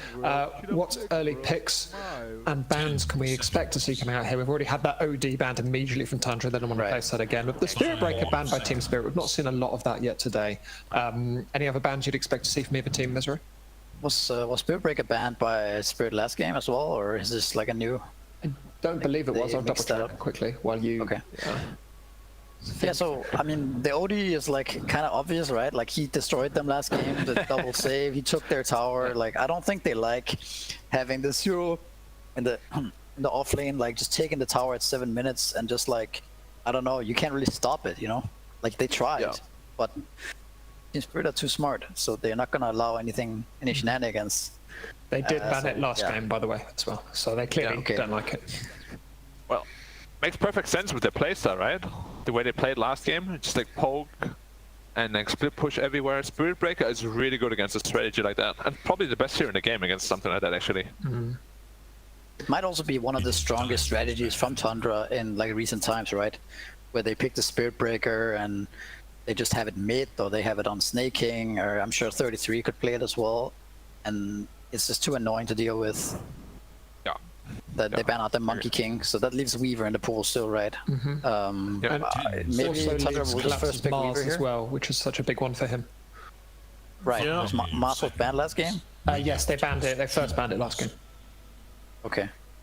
Weaver gets banned out, so the Vision guys are gone from last game. I wouldn't mind Tundra picking Bane up again. Because it's just really solid scenario, and like I don't think you need to lose faith in that Bane. I like Bane a lot as well, but I don't know what else has gone by since last game, because like pretty much all heroes from last game are banned. Io. I actually thought Spirit was going to pick up Io Mars together. That's what I was going to suggest they did as well. So I mean, would they pick up the Mars without the Io, or I mean, our Mars is still a strong hero without an Io. I can't speak, sorry. 10 seconds. I think it's still a good pick. Like Mars and Dark Willow is something they like to play a lot as well. Very strong combination, very strong lane. If they want to go for that Mars, maybe they just want to kind of experiment and expand the hero pool. Yeah, I mean, you wouldn't be surprised to see like a Mars Dark Willow, right? Like that would be very solid for them, I think. Yeah. I'm gonna take that Bane. Yeah, the Miposhka Bane, classic, staple. Mirror Bane, maybe. Mirror Bane, maybe even, yeah. Dude, the Axe Scepter on Bane is not balanced, right? It cuts the cooldown in half. It's so strong. Crazy. It is Miposhka's second most played hero, so very much it could mirror plays it occasionally, but it's not within his top 10, so it does feel like very often that will fall upon Miposhka. Yeah. So what are they going to pair up with it? Are they still going to go for the Mars, or... would be a solid option. Kind of secures them the team fight. Got some good anti-IO tech. Does it feel like a strong pick still to you, Misery or Mars? Yeah. Yeah, it would be very solid, right? I don't know. It's like very standard. Alright, so no experimenting for them. They're like, all right, we're good at this. Let's go. Yeah. If it's not broken, don't bother fixing it. Whereas Tundra, a little broken, a kind of a touch of paint and tape going into the draft here. What sort of stuff? Because the Collapse Mars is pretty legendary. It was obviously the Magnus was the one that made the headlines at TI, but Mars was his consistent top pick throughout the tournament, and he was always incredible on it. What sort of stuff do you want to pick around Mars to make it less effective? Tidehunter. Either a stronger team fight, or heroes like Tidehunter that don't. I mean, they care about being in the arena, but they can't get like bursted down in the arena. So heroes like Lifestealer are good, Tidehunter, just heroes that can survive the arena by themselves, just with their skill set. So Tide makes a lot of sense. Tide IO also very strong. Because like you have this good initiate, where the IO can relocate in as well. And it's one of 33's best heroes, right? Yeah, it's his most played hero in the past 2 patches. I remember taking this mid for OG. Do you remember that mid Tide 33? An incredible performance. It is a strong mid. Played it. Yeah. 9 has also played, I think, at some point. It's mid Tide, but yeah, it's probably 33 in snaking, right? I don't know. Tundra doesn't play that much Wisp, at least not recently. I don't know if they prefer playing it. No, it's not. I'm sure he does, right? But I'm sure he does. But I imagine it's more like a snaking right now. Yeah. Like, this could just be their lane, right? It could be like tight IO is not weak, but they could also just play Fata in the offlane and IO and it's Skita in the safe lane, right? It sounds to me like a very 33 type of thing. Like you have a Tide tether down there and he just free farms, right? Yeah. I could definitely see that.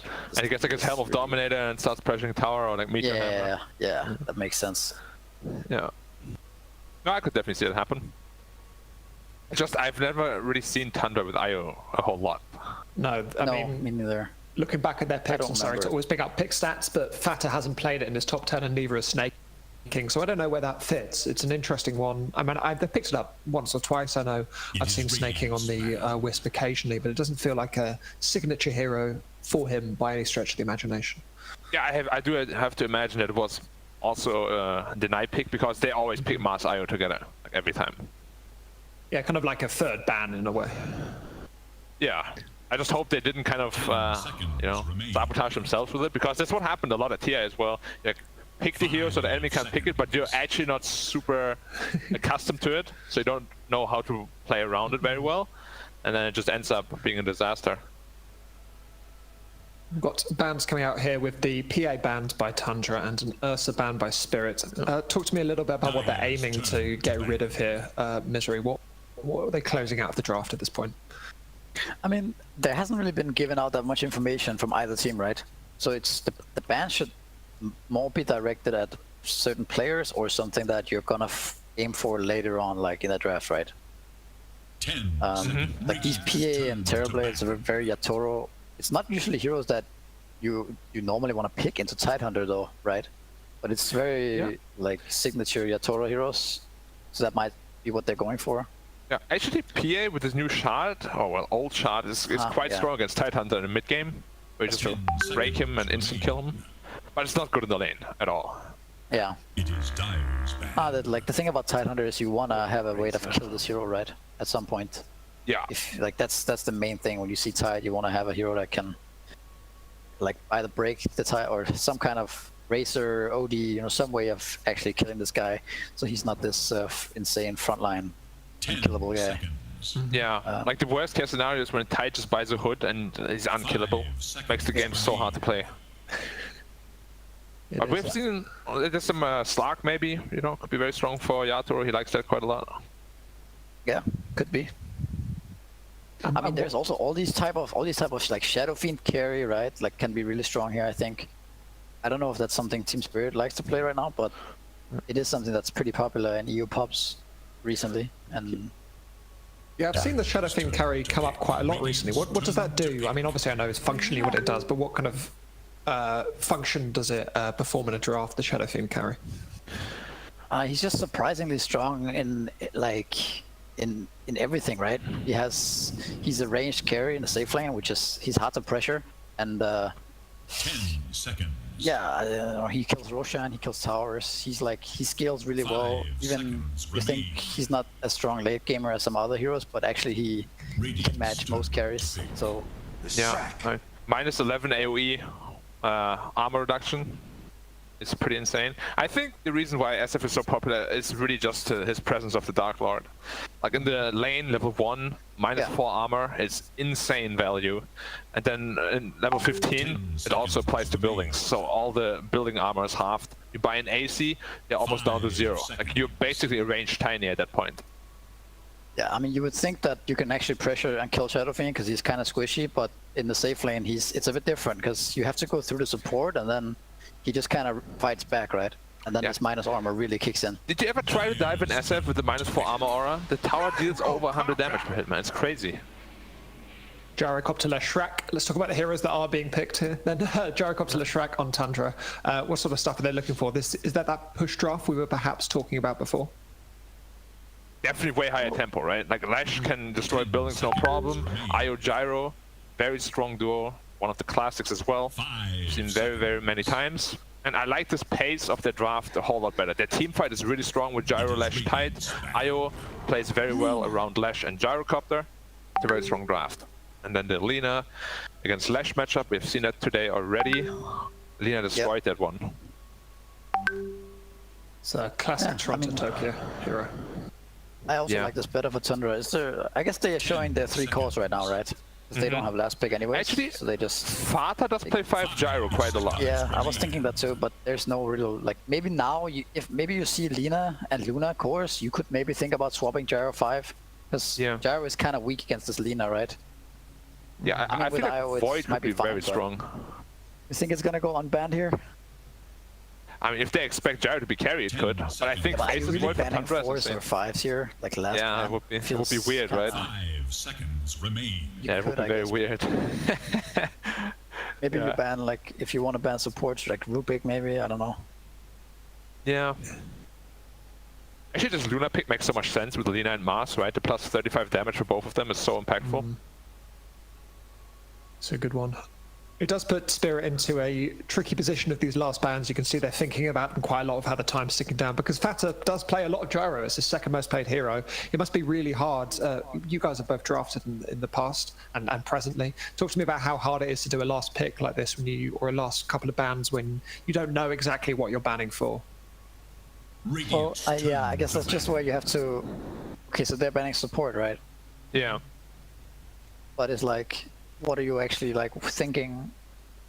What do you think the enemy is gonna do, and what are you more scared of? Are you more scared of another carry potentially against your draft, or are you scared of certain supports? Like SD makes sense, right? It's really good against Mars, it's really good against Vayne, and it's super good against Luna, right? So maybe they'll ban a carry here. Like it might just be like one SD ban, and then another hero that is a different role. I think Grimstroke could also be a ban they could think about because of the Dark Portrait against Luna. Now that they're thinking along those lines, anyway, yeah. So yeah. I think Grim makes a lot of sense if they want to ban supports for sure. I do think that if Tundra would have put 5 gyro, they kind of need a way to start a fight, right? Like they don't have this initiator, which is kind of a problem. Like they need to wait for Blink, Tide, or need to wait for Yules on Lesh, and both gyro and Lesh need kind of heroes to go in and stun people to deal damage. So I think Tundra should... Yeah, Tundra needs some kind of initiator, I think. For sure. Start of like Tide never wants to jump in first if you can help it. Like he kind of just wants someone to bait for him a little bit. You get 2-3 Ravage. And it feels way better than if you have to bring him first. They do pick up that Void. Okay. Okay, so they do go for that. Okay, yeah. I still like it more though in general for Tundra than last game, because now it's also... They can kind of play their game a bit more this game, I think. Yeah. They have this mass AoE team fight that and Spirit kind of has to come to them. Because Void, I think Void pretty much trumps everything that game. How about Spirit just puts the Lina forward together with Mars, very strong lane, and pick Tinker? I mean, sure, just go for the full debate. Like Tinker looks so good this game. Yeah, it does, you're right. Phoenix, alright, I mean, another classic. Really yeah. Against Io though, can be scary. Why? Because overcharge kill the egg or what?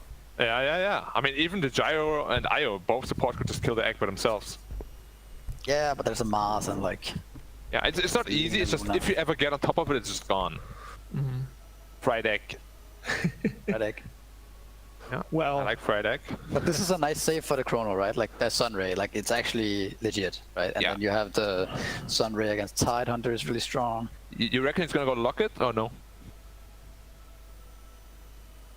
Yeah, the Phoenix. I don't know, maybe. It could also be like... I don't know what people buy on Phoenix. It's like kind of unplayed right now. Maybe he has a new, maybe he has some new idea of what to do. But Locket could be a play, like some Yules. Fast Refresher is also good, I think. Halberd even against the Void, maybe could be good. Maybe.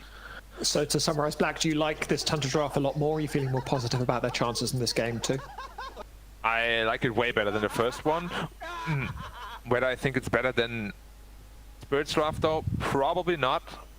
Like it looks really good, but like Spirit just have like this really strong team fight combination, and they're really reliant on a very good Chronosphere. I feel like a really good Chrono or Ravage, and it's just not very easy to set up against the heroes that Spirit have.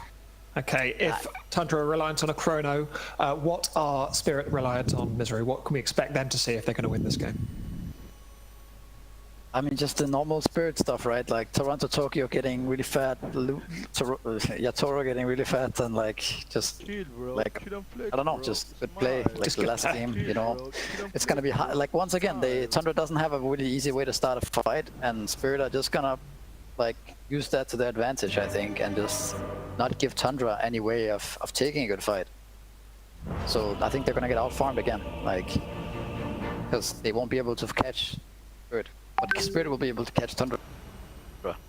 So, okay. Well, can Tundra catch Spirit up in this game too and bring the series to a 1-1, or will Spirit run away from it? We're going to hand over to Nomad and Lizard to find out.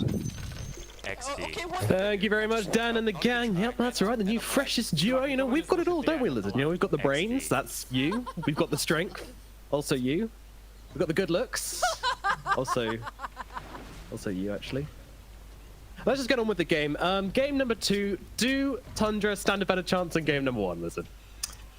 Yeah, I think so. I think the draft is pretty neat. I liked what the panel was talking about. I liked the fact that they mentioned the overcharge versus the Phoenix egg. It's not even only the overcharge, right? Like it's much harder to play the Phoenix when there could be extra 2 heroes on top of your egg at any given time that are just sitting, right? The relocate allows you to have that. That's why you hate playing the egg versus anything literally that can get on top of it easily. Like a Mirana, if you remember. Leaps on has extra attack speed, suddenly you're scrambled. But you do have the Mars to protect you, and you do have the Mars to protect the Lina as well. Overall, Team Spirit's draft looks very well-rounded. Yeah, both teams actually, I'd say, coming with similarly well-rounded drafts. They've got a bit of everything, and pretty normal across the board, actually. You know, we talked a lot about creativity, but, you know, part of having a good amount of creativity in your team... Oh, hello here. He's got him nightmared up for the time being. Is there anyone else here? Do they need anyone else? I think they'll just be able to get this kill regardless. They're playing with him even a little bit. I feel like Miposhka could have given... It's another hit there, but yeah, it didn't happen. You see what Miposhka did with that sentry. Not only did he block the hard camp, he realized that Fata likes to plant this ward. There's a ward behind the tree that he likes to plant right there. He ate the tree even to try and find it. Sadly for him, didn't happen this time.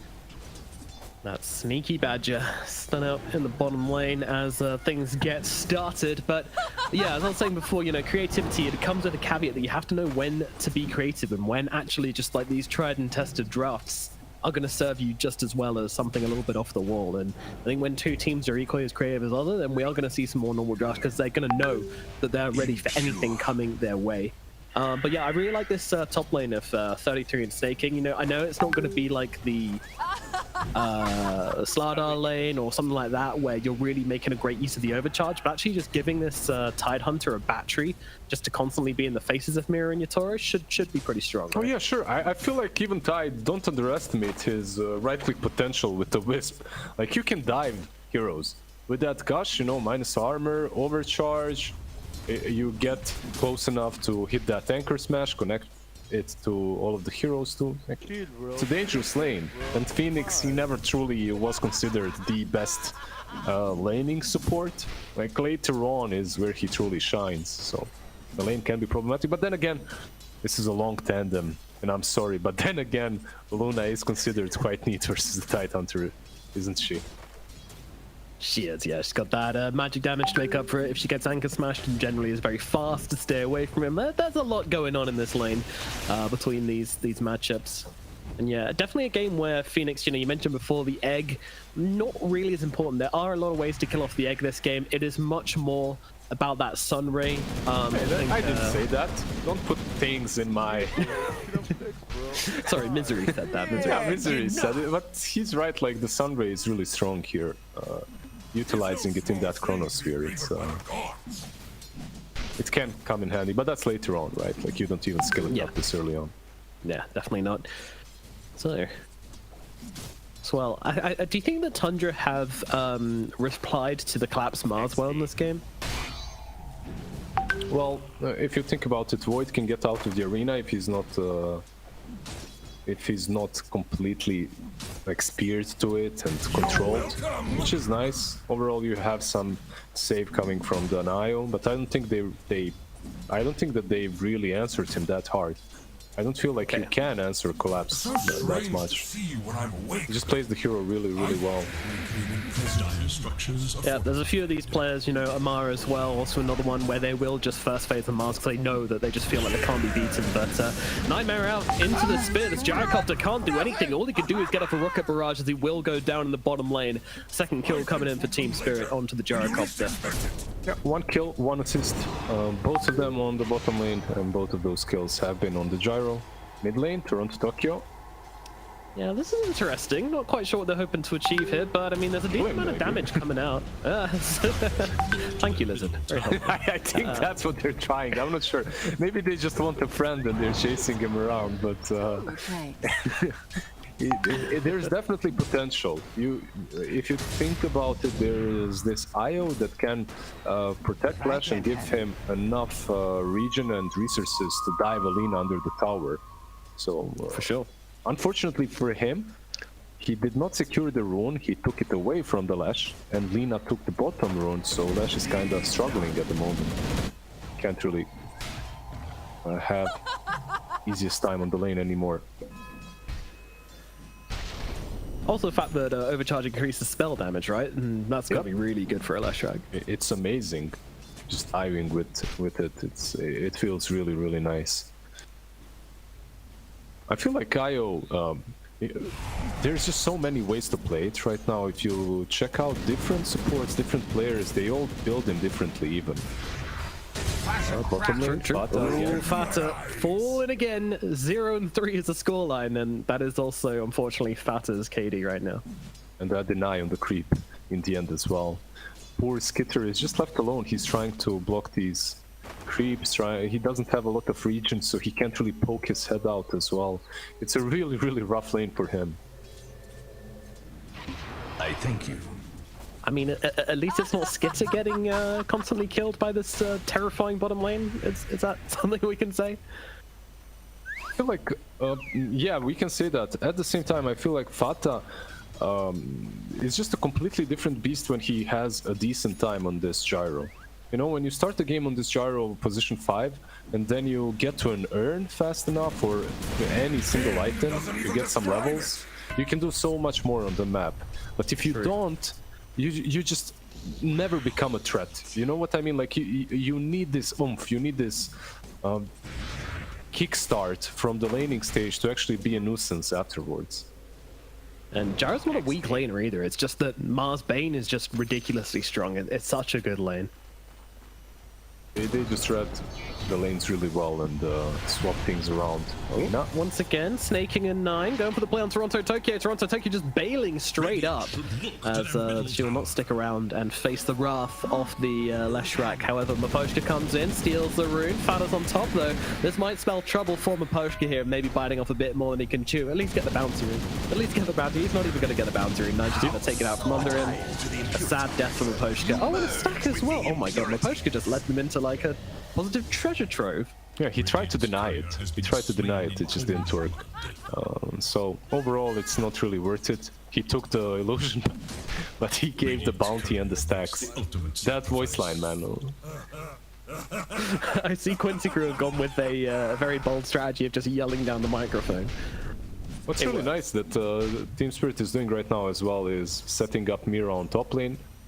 If you think about it, without Ravage, and maybe even with Ravage, it's unlikely that 33 kills him.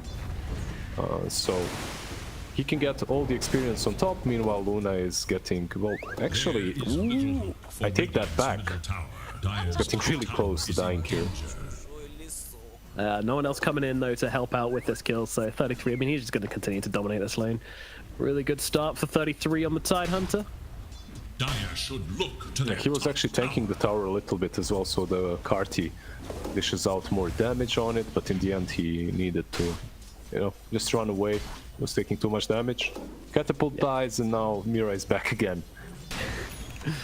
Just trying to be as annoying as possible, trying to do anything he can to stop this tide, just getting everything at once. But similar thing happening at bottom, to be fair. Collapse is also having a pretty free time. In fact, might even be getting a kill as well here, as they have the Nightmare set up on to the gyrocopter. We've seen it 3 times already, and now we see it a 4th. No, I completely understand what they're doing. It's symmetrical, right? On top lane Phoenix and on the bottom lane Gyro, but I wasn't sure about this IOTP. However, it seems alright. I wonder if Snake King actually understood that they will try and pull that small camp. He might die though. Yeah. Once again, I mean, how many times are we going to see this combo work so well? Well, actually, they're coming in for a bit of revenge here, Tundra. They're looking for Miposhka, and they might well just find him. There's a lovely bash coming through from Skidder, and that will get them the kill onto Miposhka. And the Chrono's there to get the kill onto the Mars as well. All right, fair enough. Yep, drop it down, cancel the TP. Let's see, can he toggle his way out of this one? He's got an arena as well, but I just don't think... Oh, he's turning it around to the Void Collapse, toggling through. Skidder getting away, and Fada trying to chase down this Mars. I'm not sure Mars is actually going to make it out in the end. No toggles today, sir. Collapse is gone. It was looking a little bit spicy for a minute there. Meanwhile, up in the top lane, 33 under the tower. Mira's got the Sun Ray coming out onto him. That percentage-based damage is going to rip through the Tide Hunter along with the Toro to get your Toro a kill and keep that tower alive. It is very healthy, this top tower, actually. Yeah, the tower is very healthy. The bottom one as well. It's some peculiar moves. Like both of these teams, usually they are very objective-based. They take down that tier 1. And they proceed from that, like they continue making the right moves, but on both sides they kind of went too far. On top lane, 33 seems like he's been taunted by the Phoenix, and on the bottom lane, Mars, instead of taking the tower, he goes for the kills on Io and Gyro, which results in him dying in the end. So, indeed. Yeah, peculiar plays, like overall not as disciplined as you'd expect from them. Money to burn. I mean, 9's down here. He's looking to at least take the tower, I think. Won't be getting the kill onto the Phoenix, I don't believe. The Radiant scan, eager to know Dire's Radiant should look to their middle tower. Mid lane as well, though. Yeah, Team Spirit are putting on the pressure onto the middle tier 1 at the same time, so symmetrical moves happening across the map as Team Spirit move in their Lunar as well, utilizing that aura to take down that tower, and it's a tier 1. Reload coming in, they want to help out, but Fada's already gone, and well, they find the Tide Hunter, but they don't really TP him into the best place. They'll kill off Toronto Tokyo, but I don't think they're getting anything more from this. Snake King, does he bring anyone back with him? Oh, going back alone into 2 heroes. It's very messy, very quick. It is both the supports, but I'm not sure. Do they have enough to kill off Snake King? I think so. He has sticks and wand though, and the ranger, but I still think he dies. Yeah. Pops the wand, got the Fairy Fire next, pops Maybe that. he doesn't. Oh, the tether away, Snake King! He's not going to burn out, he's fine. My goodness. They had grip there, they just didn't want to use it. They also had sleep that they could have used to get him. 9, taking a lot of damage inside this arena, can't survive here. Big kill from Team Spirit in the bottom side. I'm not sure how they caught 9 out there. I think the Flash Track is gone. Yeah, he was running down with haste, I believe. He picked it up, he might have been a little bit too aggressive trying to get the kill. They catch him. Yeah, just interesting plays from both teams. Like I said before, a little bit undisciplined, you could call it perhaps that way, but one thing that Team Spirit does really well is when a team is taking their tier 1 top, it seems like they really like to pressure the tier 1 mid at the same time with the carry and the position 2, right? Like they did it a couple of times now that I've been watching them, post TI, I mean. Yeah. That was looking very good for Team Spirit. On the left side of your screen there, the Luna, the Mars, the Lena, all above their counterparts. Not having the gold on Tundra right now. Chronosphere coming down to the bottom lane. There's a good one from Skidder. They've got follow-up damage. They do indeed as 9 gets relocated in. They want to take down the Mars and Collapsed will go down. Get themselves something on Tundra. However, where are they relocating back to? To Luna. Uh-oh. Uh-oh. That's an Eclipse. 9. He doesn't want to be here. Can he get himself out? The LSA is down and Toronto Tokyo is going to take down the Leshrac. Team Spirit set up for the relocate gank, but the Ravage is in. Can they kill the Luna? That's a great kill. They can get it, then they can. Yotaro is gone. Meanwhile, the Luna is able to get herself back and away, but the Luna not quite so lucky. Yeah, still though, that's a really nice kill that they got. They did lose the Leshrac, but killing off the Luna, preventing her from ramping up that farming speed is really important. So a really nice kill. They did use what, Ravage and the relocate. It's solid. I'm just waiting for Team Spirit to make the first move. So far they've been making these 1-2 connections, but not necessarily a full team fight. The egg plus the Mars Arena is really what we're waiting for. Yeah, that is the combo, isn't it? I'm just thinking, like, what's the go time for them? Is it the Lina BKB, or do they just go into the pit like they're doing right now? Liz, I think they're going to go into the pit like they're doing right now. Yep. Amazing call, Nomad. You know, thank you. Phoenix is probably one of the best heroes to have around the pit. And then, if you don't have any ways of initiating, like your Mars went for an armlet instead of a blink, you can force them to come to you, if they want to, obviously. Instead of chasing them around. So, a free rush for them. Yep, fantastically done by Team Spirit. Great read, and that's going to get Toronto Tokyo an Aegis of Immortality on his Lina, which is scary enough as is. And now also being immortal. Nine's got to be careful. This is not an area they really want to be hanging out with. Snaking went for the stack and does get away with it. It's just no initiating tools. It's hard for them. Like, when you look at these heroes, it's literally only the Mars that can initiate.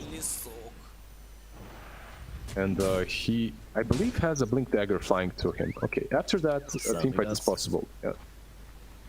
Yep, this is their timing. They have an Aegis, they have an Armlet Blink Mars. Anything a little Dota player could want, they now have. Tundra, I don't know how they're going to fight into this. I imagine it's just going to be split the waves, try and avoid them, try and wait for another Chronosphere timing and Ravage. Maybe that's the way you can swing a team fight, but so hard. It is difficult, but if you look at their team fight, it's not really that shabby as well. You have this cooldown with the Ravage, with the Chronosphere follow-up afterwards, Lash dealing a lot of damage without actually having to do a lot. So I feel like they definitely have the way of fighting back, and that's why they smoke. To smoke. Like, you just show top, you continue split pushing, and then relocate back into the fight. And again, this is Team Spirit playing unpressured, untilted, just relaxing. You know, they're like, you know what, they've got these big ultimates. Maybe we can fight them, maybe we can't. Well, actually, starting in the bottom lane right now. Collapse already very low to start off this fight. And now they'll TP in the Leshrac, but wait, the blink away from Collapse? Wow, no idea how he got that off, but gets himself away. And that's going to be no kill for Tundra by the looks of it. He's still very low, and he's still around. He's got the armlet though, and he's ready to drop the arena if he sees an opportunity. Yeah, that's going to be a freebie, although the Spear's still in vision. No worries at all. They'll kill off Fatter again. There's a Void on the bottom lane. He's setting up perhaps for a Chronosphere. I wonder if they'll take the bait. You can see Toronto Tokyo. He's actually going through the trees, checking the flanks, making sure that no one gets him from that side. And they go. I mean, if they use Chrono, it's only for the Aegis. Yeah, Skidder was actually mid-animation there, but cancelled it. I'm not sure he was trying to bait a response or what, but yeah, it was never gonna work well for them. He was about to Ravage there. I mean, doesn't this kind of show like how indecisive Tundra are being though? They're like kind of cancelling it. Everyone's kind of not so sure, but still looks good as they do take down the Bane, clear out their jungle, and kind of reclaim this part of the map for themselves. They smoke up instantly. Yeah, nice. So that's decisive. Mars perhaps Collapse has a blink. Yeah, he saw them. Got a wall. Lina. Low ground. Oh, the Lina. This could be a good kill, but don't forget, she has the Aegis. They don't want to drop any ultimates on her. 33. He could be in a good place still, but with the BKB coming out from the Luna, they'll just shred apart poor old 33. Fatter running away on the back lines, but they're more looking towards 9. I think 9's going to be okay, and it's just going to be a gyrocopter going down as well. But yeah, the moment they get off that BKB on the Luna, you can't Ravage anymore, and it just looks a little bit awkward for poor old Tundra again. Yeah, they run uphill. They run into an area where they have wards, but it still doesn't matter. because of the quick fingers from the Luna, from that BKB. I think they wanted to kill off Lina first. Obviously, that's who they initiated on, but she has an Aegis. What's the point, really? And you were talking about that undecisiveness. I think a better decision might have been to just chill out and wait for the Aegis to be reclaimed. Yep, perhaps. But Tundra, you know, they've got these big spells, you know. I bought the Chronosphere. Yeah. I'm going to use the Chronosphere. Well, talking of which, they found Toronto Tokyo here. That's going to be an easy first kill. Now, the rest of Team Spirit, they are nearby, but are they nearby enough? Yatoro coming in from the sidelines. 33 is ready with the Ravage, but the BKB comes out from Toronto Tokyo immediately, not letting us down to Fate, and just trying to get back under the safety of the tower. But the oh my god, beautiful timing there from 33. That was perfect. But now they need to get themselves back. They've got the kill on Melina. The egg is down. Get yourselves away, and now maybe Tundra can look to go again. Don't forget, there's a secondary ultimate. The Chronosphere is available. The Void hiding in the backlines, looking for an opportunity and threatening Team Spirit. Man, I mean, I haven't seen timing like that in a while. That was beautiful from 33. Yeah, he actually used the Ravage before the BKB went away, so that third wave of spikes actually latches onto Lina. Really nicely played. Also really nicely abused the fact that there are no ultis on Team Spirit. No Mars Arena, so they managed to kill off Lina very easily like that. Yeah, great siege there. Hello, Collapse. Collapse realizing he's been seen due to the fact that the rockets are going upon him. Nice Nightmare out from the Bane to buy him some time, but it's not going to be enough. The stun from 9 lands, and they will kill off Collapse. Now Tundra looking for more. Can they find it? Toronto Tokyo would be, Toro would be a great target, but unfortunately not able to get on top of him. I think he still had a BKB charge available as well. One thing that I'm noticing from Team Spirit this game is that they're not really executing the farming game as hard as in the last match. Like the last match, they were kind of always ahead of Tundra. Somehow they found ways of staying ahead. This game is similar. They are, but you would perhaps expect more from a Luna. Like the 5 kills are literally where it's coming from. The net worth advantage, that is, I mean. Yeah. Well, we shall see. I mean, it's a carry with a lot of money and a carry with a IO behind it. Although I say carry, we're talking more about 9 here being the carry of this game at the moment as the arena comes down. Very nicely done, catching out both 9 and the IO. 9, no BKB available just yet, so no way to escape the wrath of Collapse, as they will get the 2 kills up on the top side. So easy. They make it look so easy to make these small little turnaround plays to get the arena to kill off both IO and the Lash. That's also in part because of the relocate. It was on cooldown, so the IO was playing more with Lash instead of just staying somewhere behind and then tethering and relocating him away out of problems. I think sometimes we all wish we had an IO to just take us away from our problems, but alas. Radiant's top tower is under attack. So at what point in the game are we going to see the Void taking the initiative and being on the front lines? Never, maybe. Okay. you have Lash, you have Tide. You don't necessarily have to. It's a dream. It's a dream Void game in which you can really be patient and choose the target at your chrono. Like it truly doesn't matter as long as they manage to bait out the BKBs and fight afterwards. Yeah, should we be concerned that he is like 4k gold behind the Luna though? It's concerning, but it's a Luna, right? Like, it's a hero that farms extremely fast plus has 5 kills to her name. Lane, can they catch the Kite Hunter? Very unlikely. Top lane smoke up from Team Spirit. Towards the Roshan pit. This guy's going to respawn. Or we'll know when in about a second exactly when it's going to happen.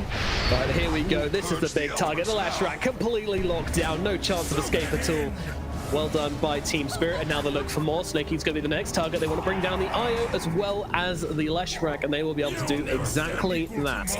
33. We've seen this one before last game, but this time he gets to blink away to the safety. 33 will be alright, but that is 2 big kills again. 9 has just lost all of his momentum in the case of about like 2 ganks in a row. Team Spirit have just completely shut down the Slash Rack again. Yeah, I'm not sure just how they're making it look so easy. Like, remember the first series with NAVI that we watched, NAVI versus, who was it again? OG. Like NAVI, maybe they would be behind, but they would always read OG's smokes and moves, and they would kind of dodge them. Team Spirit is just way too quick or way too unpredictable for Tundra at the moment. Like, they just lost Io and Lash like 2 times consecutively. Their game is... Their momentum, like you said, is extremely ruined. Yep. A stick in the spokes of their bike right now. Still. Plenty of hope left for Tundra, and they're never really out of this game. As you mentioned before, they have those ultimates. The ability to 5-on-5 from them is always going to be a scary factor for Team Spirit to deal with. And it doesn't matter how far Jaluna gets, you know, if that Chronosphere comes out and no one can help you, then you are going to die. But of course, Team Spirit not going to let that happen without a huge fight. And this Roshan's coming up in 8 seconds time, and that means that Team Spirit, they want to tango. Team Spirit is doing the same thing again, aiding the triangle. Literally 3 times in a row they're running to the same spot, and again 9 is up front. Yep, they want this Roshan, and the easy way to get it is to get control of this triangle. It just means that they'll have no way into the pit on the side of Tundra. And in we go, jumping in, Arena comes down, they want to catch the IO straight off the bat, and they might be able to do exactly that, but the Ravage comes in, Snaking's still alive, dying to Collapse, but Collapse is giving it his all. Meanwhile, Toronto took it, oh, they're going to get the chrono off, but now the grip comes out from a post, meaning the boy can do nothing at all. Is he still alive here? How? Finally goes down, caught by a Thunderbolt, but 9 falls as well. Both a bit caught on the side of Tundra. 33 still alive, but he is one man versus the world, and that's not a fight he's going to win, as Team Spirit will be able to clean him out. 5 heroes for 1. I'm not great at maths, but that seems worth it for Team Spirit to me. Yeah, I think mathematically it's worth it for them. They did lose that Luna who's on top of the network charge, but it doesn't matter. And you know what's the saddest part for Tundra? Like, they saw this one. Okay, they got fooled twice. This 3rd time they weren't truly fooled because they understood what was happening. Leshak even popped the dust expecting Lina to be nearby. They knew the move is heading their way, but they still couldn't react properly and on time. Chrono on the Luna was nice, but the egg was already used on the high ground, so the egg stuns the Void, who was also gripped. So, like, you get stunned by the egg and you're gripped, you're probably not going to kill anyone. They do manage to kill off Luna in the end, but the cost was way too high. Yep. Team Spirit are inevitable. You can feel them coming. You can read them all you want, but they're still going to do it. And in this game, at least, they're going to come out the better team in that engagement. And now an Aegis, once again, in the hands of Toronto Tokyo. This Lina is going to be unstoppable now. We know how scary that is. You know, the one downfall Lina has is that if you get on top of her, you can kind of bully her and take her out of her fight. She has to back away. But when she has this Aegis, she doesn't need to. She'll stand her ground and attack you right back. Mira is level 17. Insane. Yeah, this is a huge deal because once that 18 is there, egg becomes not necessarily unkillable, but extremely difficult. It becomes an additional big problem that you're going to have. Double damage. He's also sniffing at the Void here when it comes to net worth. He's not that far away, less than 2,000 gold within catching distance. The faces of net worth, which would just be bad. And talking about bad, 9 dying hit would not be ideal at all for Team Tundra. BK is out, but doesn't really make a difference. The damage from this double damage Lina is just ridiculous. And I've noticed the IO's coming back as well. Alright, that's probably going to be another kill for the Lina then. Meanwhile, Collapse just jumping into the back lines, finding Faster, and the plus one, realizing that Fader's going to be waiting for the IO to try and help him out and give him a tether target. Instead of 33 will be the tether target. Looks like IO will get away. 33 is the secret spot. The spear catches them out. The Yules is there as well. And now it's just going to be another hero gone for Tundra. But hey, they got the IO out, so mission complete. Yeah, press X to show doubt. Kai tried to TP away there from that little spot where you're kinda in the fog, unless you're standing straight on top of him. Was a nice attempt, just didn't work, and I'm not sure, like, you asked me 5 minutes ago if it's alright that Faceless Void is behind Luna. It was okay, but his network didn't change in 5 minutes, it remained the same, and that's a bigger issue. And now you're getting this BKB, it will be helpful, but still you're playing versus Bane.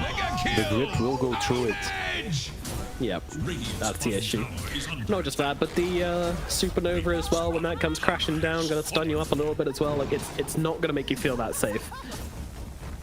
And that's all he has. Mask of Madness, Maelstrom, BKB. It's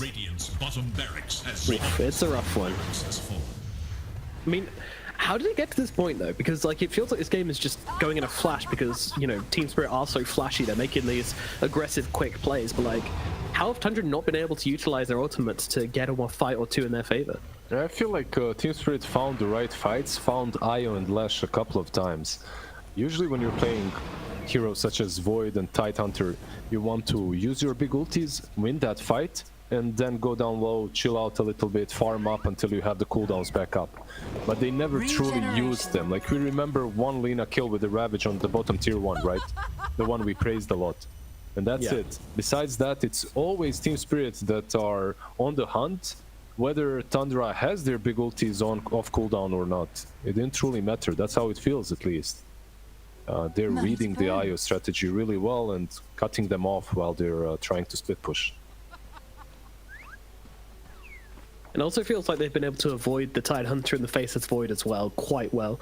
You know, they know that they'll outfarm them if they simply just don't interact with them, don't get chrono, don't get ravaged, and that seems to be the game plan for Team Spirit. And the few times where TUNDRA have been the ones trying to be aggressive, trying to get the entrance to the fights, like they've just been met with Toronto Tokyo popping the BKB before the Tide can get off the Ravage, and then they just kill the Tide in time. No problems at all.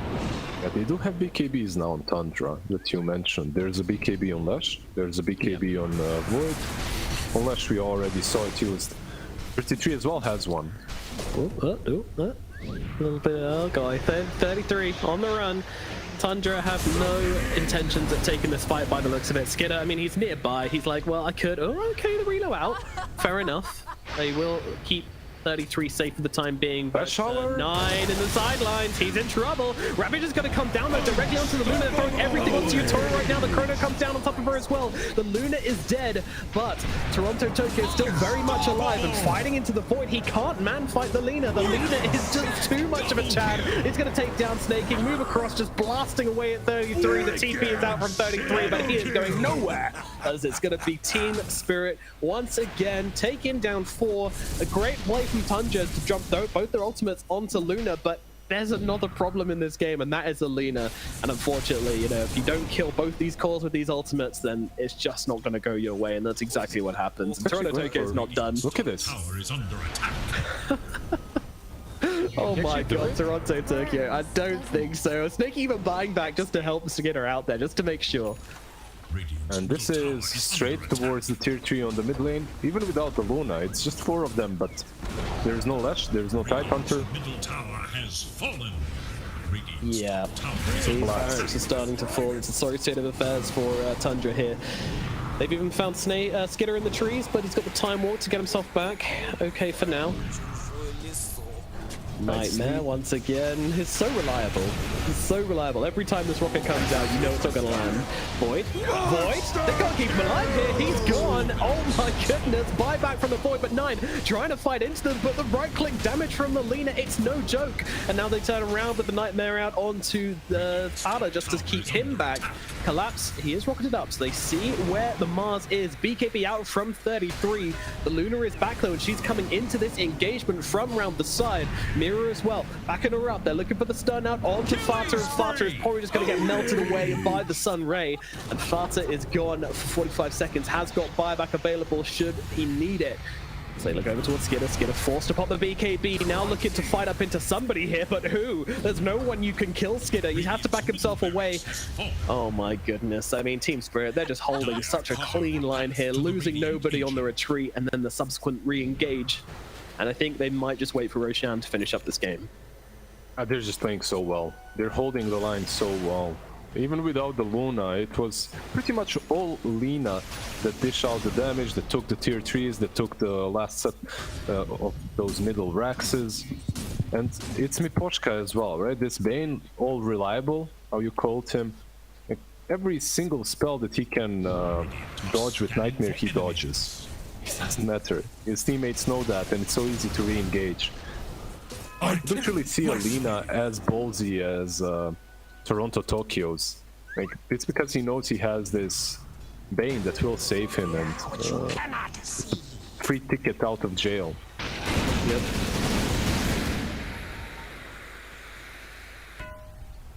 Now with the Satanic, the things are a little bit easier, I would even say, for Toronto Tokyo. Even if you do drop him low enough, he can BKB Satanic heal up completely. Ooh, some high fives. Careful. Careful. That's I was like, I want to high five you, but I also don't want to die trying to do it. Don't think that is a worthwhile trade. Well, that's very rude. You don't high five me, I throw a rocket at you. It was a nice little bait, right, with him. Yeah. Him just standing in front of the tier 2 and hoping that if they do go on him, then you can follow up with Ravage and Chrono and whatnot, but Team Spirit are way too good for that. Doesn't even describe it. Stun onto the Tidehunter doesn't really mean much. I mean, this is just collapse, basically just holding heroes in the top lane, making them feel like there's a whole team about to jump them. And that's not the case. Like, Luna is literally farming in the triangle, right? Like, the heroes aren't here. Luna is farming in the jungle. Like, they're just pretending that they're like, oh yeah, we're going for this top lane push. No, they're not. That's true, but remember that Luna has travels, so it's very easy for her to join a fight. And Luna is just waiting for Roche, who has respawned. And Fata maybe getting down here. Yeah. Again, Team Spirit kind of showing their hand, showing that there's not actually backup here for the Mars. And now Tundra realize that they'll take back of their triangle and they go, oh wait, yeah, they've just been farming this whole time. Middle tower is under attack. And it's all about vision, right? It's a nice game that they're playing, because as long as you're not showing on the Lina and the Luna, they can't really initiate on the Mars. So while Mars is forgetting the cheese, okay, never mind, he took it. That's a TI winners list. They don't forget their cheese. Yeah, we definitely didn't see that at TI. Not at all. Didn't happen multiple times. No. Tundra, it's going to be high ground game. Man, this guy hates Fata. Oh, in comes Snaking, trying to save the Gyrocopter, but it won't be enough. Skidder jumping in. It's a nice Chronosphere, but does it really matter? Especially with the Rift coming out from the Poshka. The Ravage will connect onto him, but there's an Aeon Disc even on Toronto Tokyo. Toronto Tokyo is so tanky, and now the Eclipse coming down as well. They're trying to find something. They're trying to find anything. Tundra scrounging for a kill and support anything, but there is nothing going their way. 1,000 buybacks could be used. 2,000 buybacks could be used. It doesn't matter. Team Spirit take them down, and that'll be GG. Holy shit! And a rampage from Toronto Tokyo to tie it off. That's usually Yatoro's job, but Toronto Tokyo will be taking this one. Oh, that was clinical.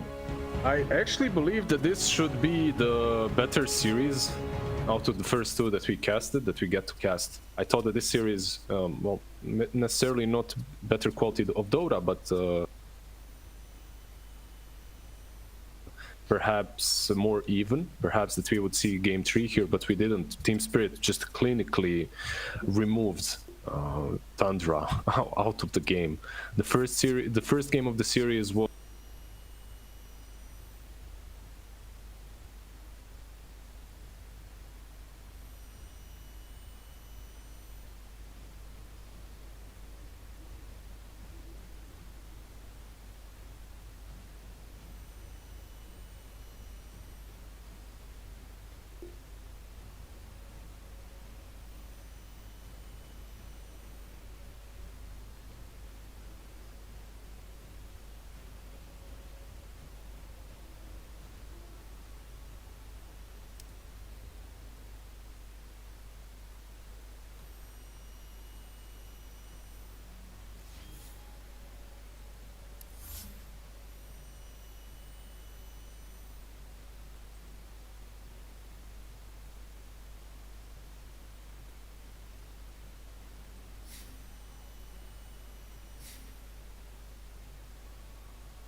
Oke, selamat malam semua. Mungkin cukup sampai di sini saja.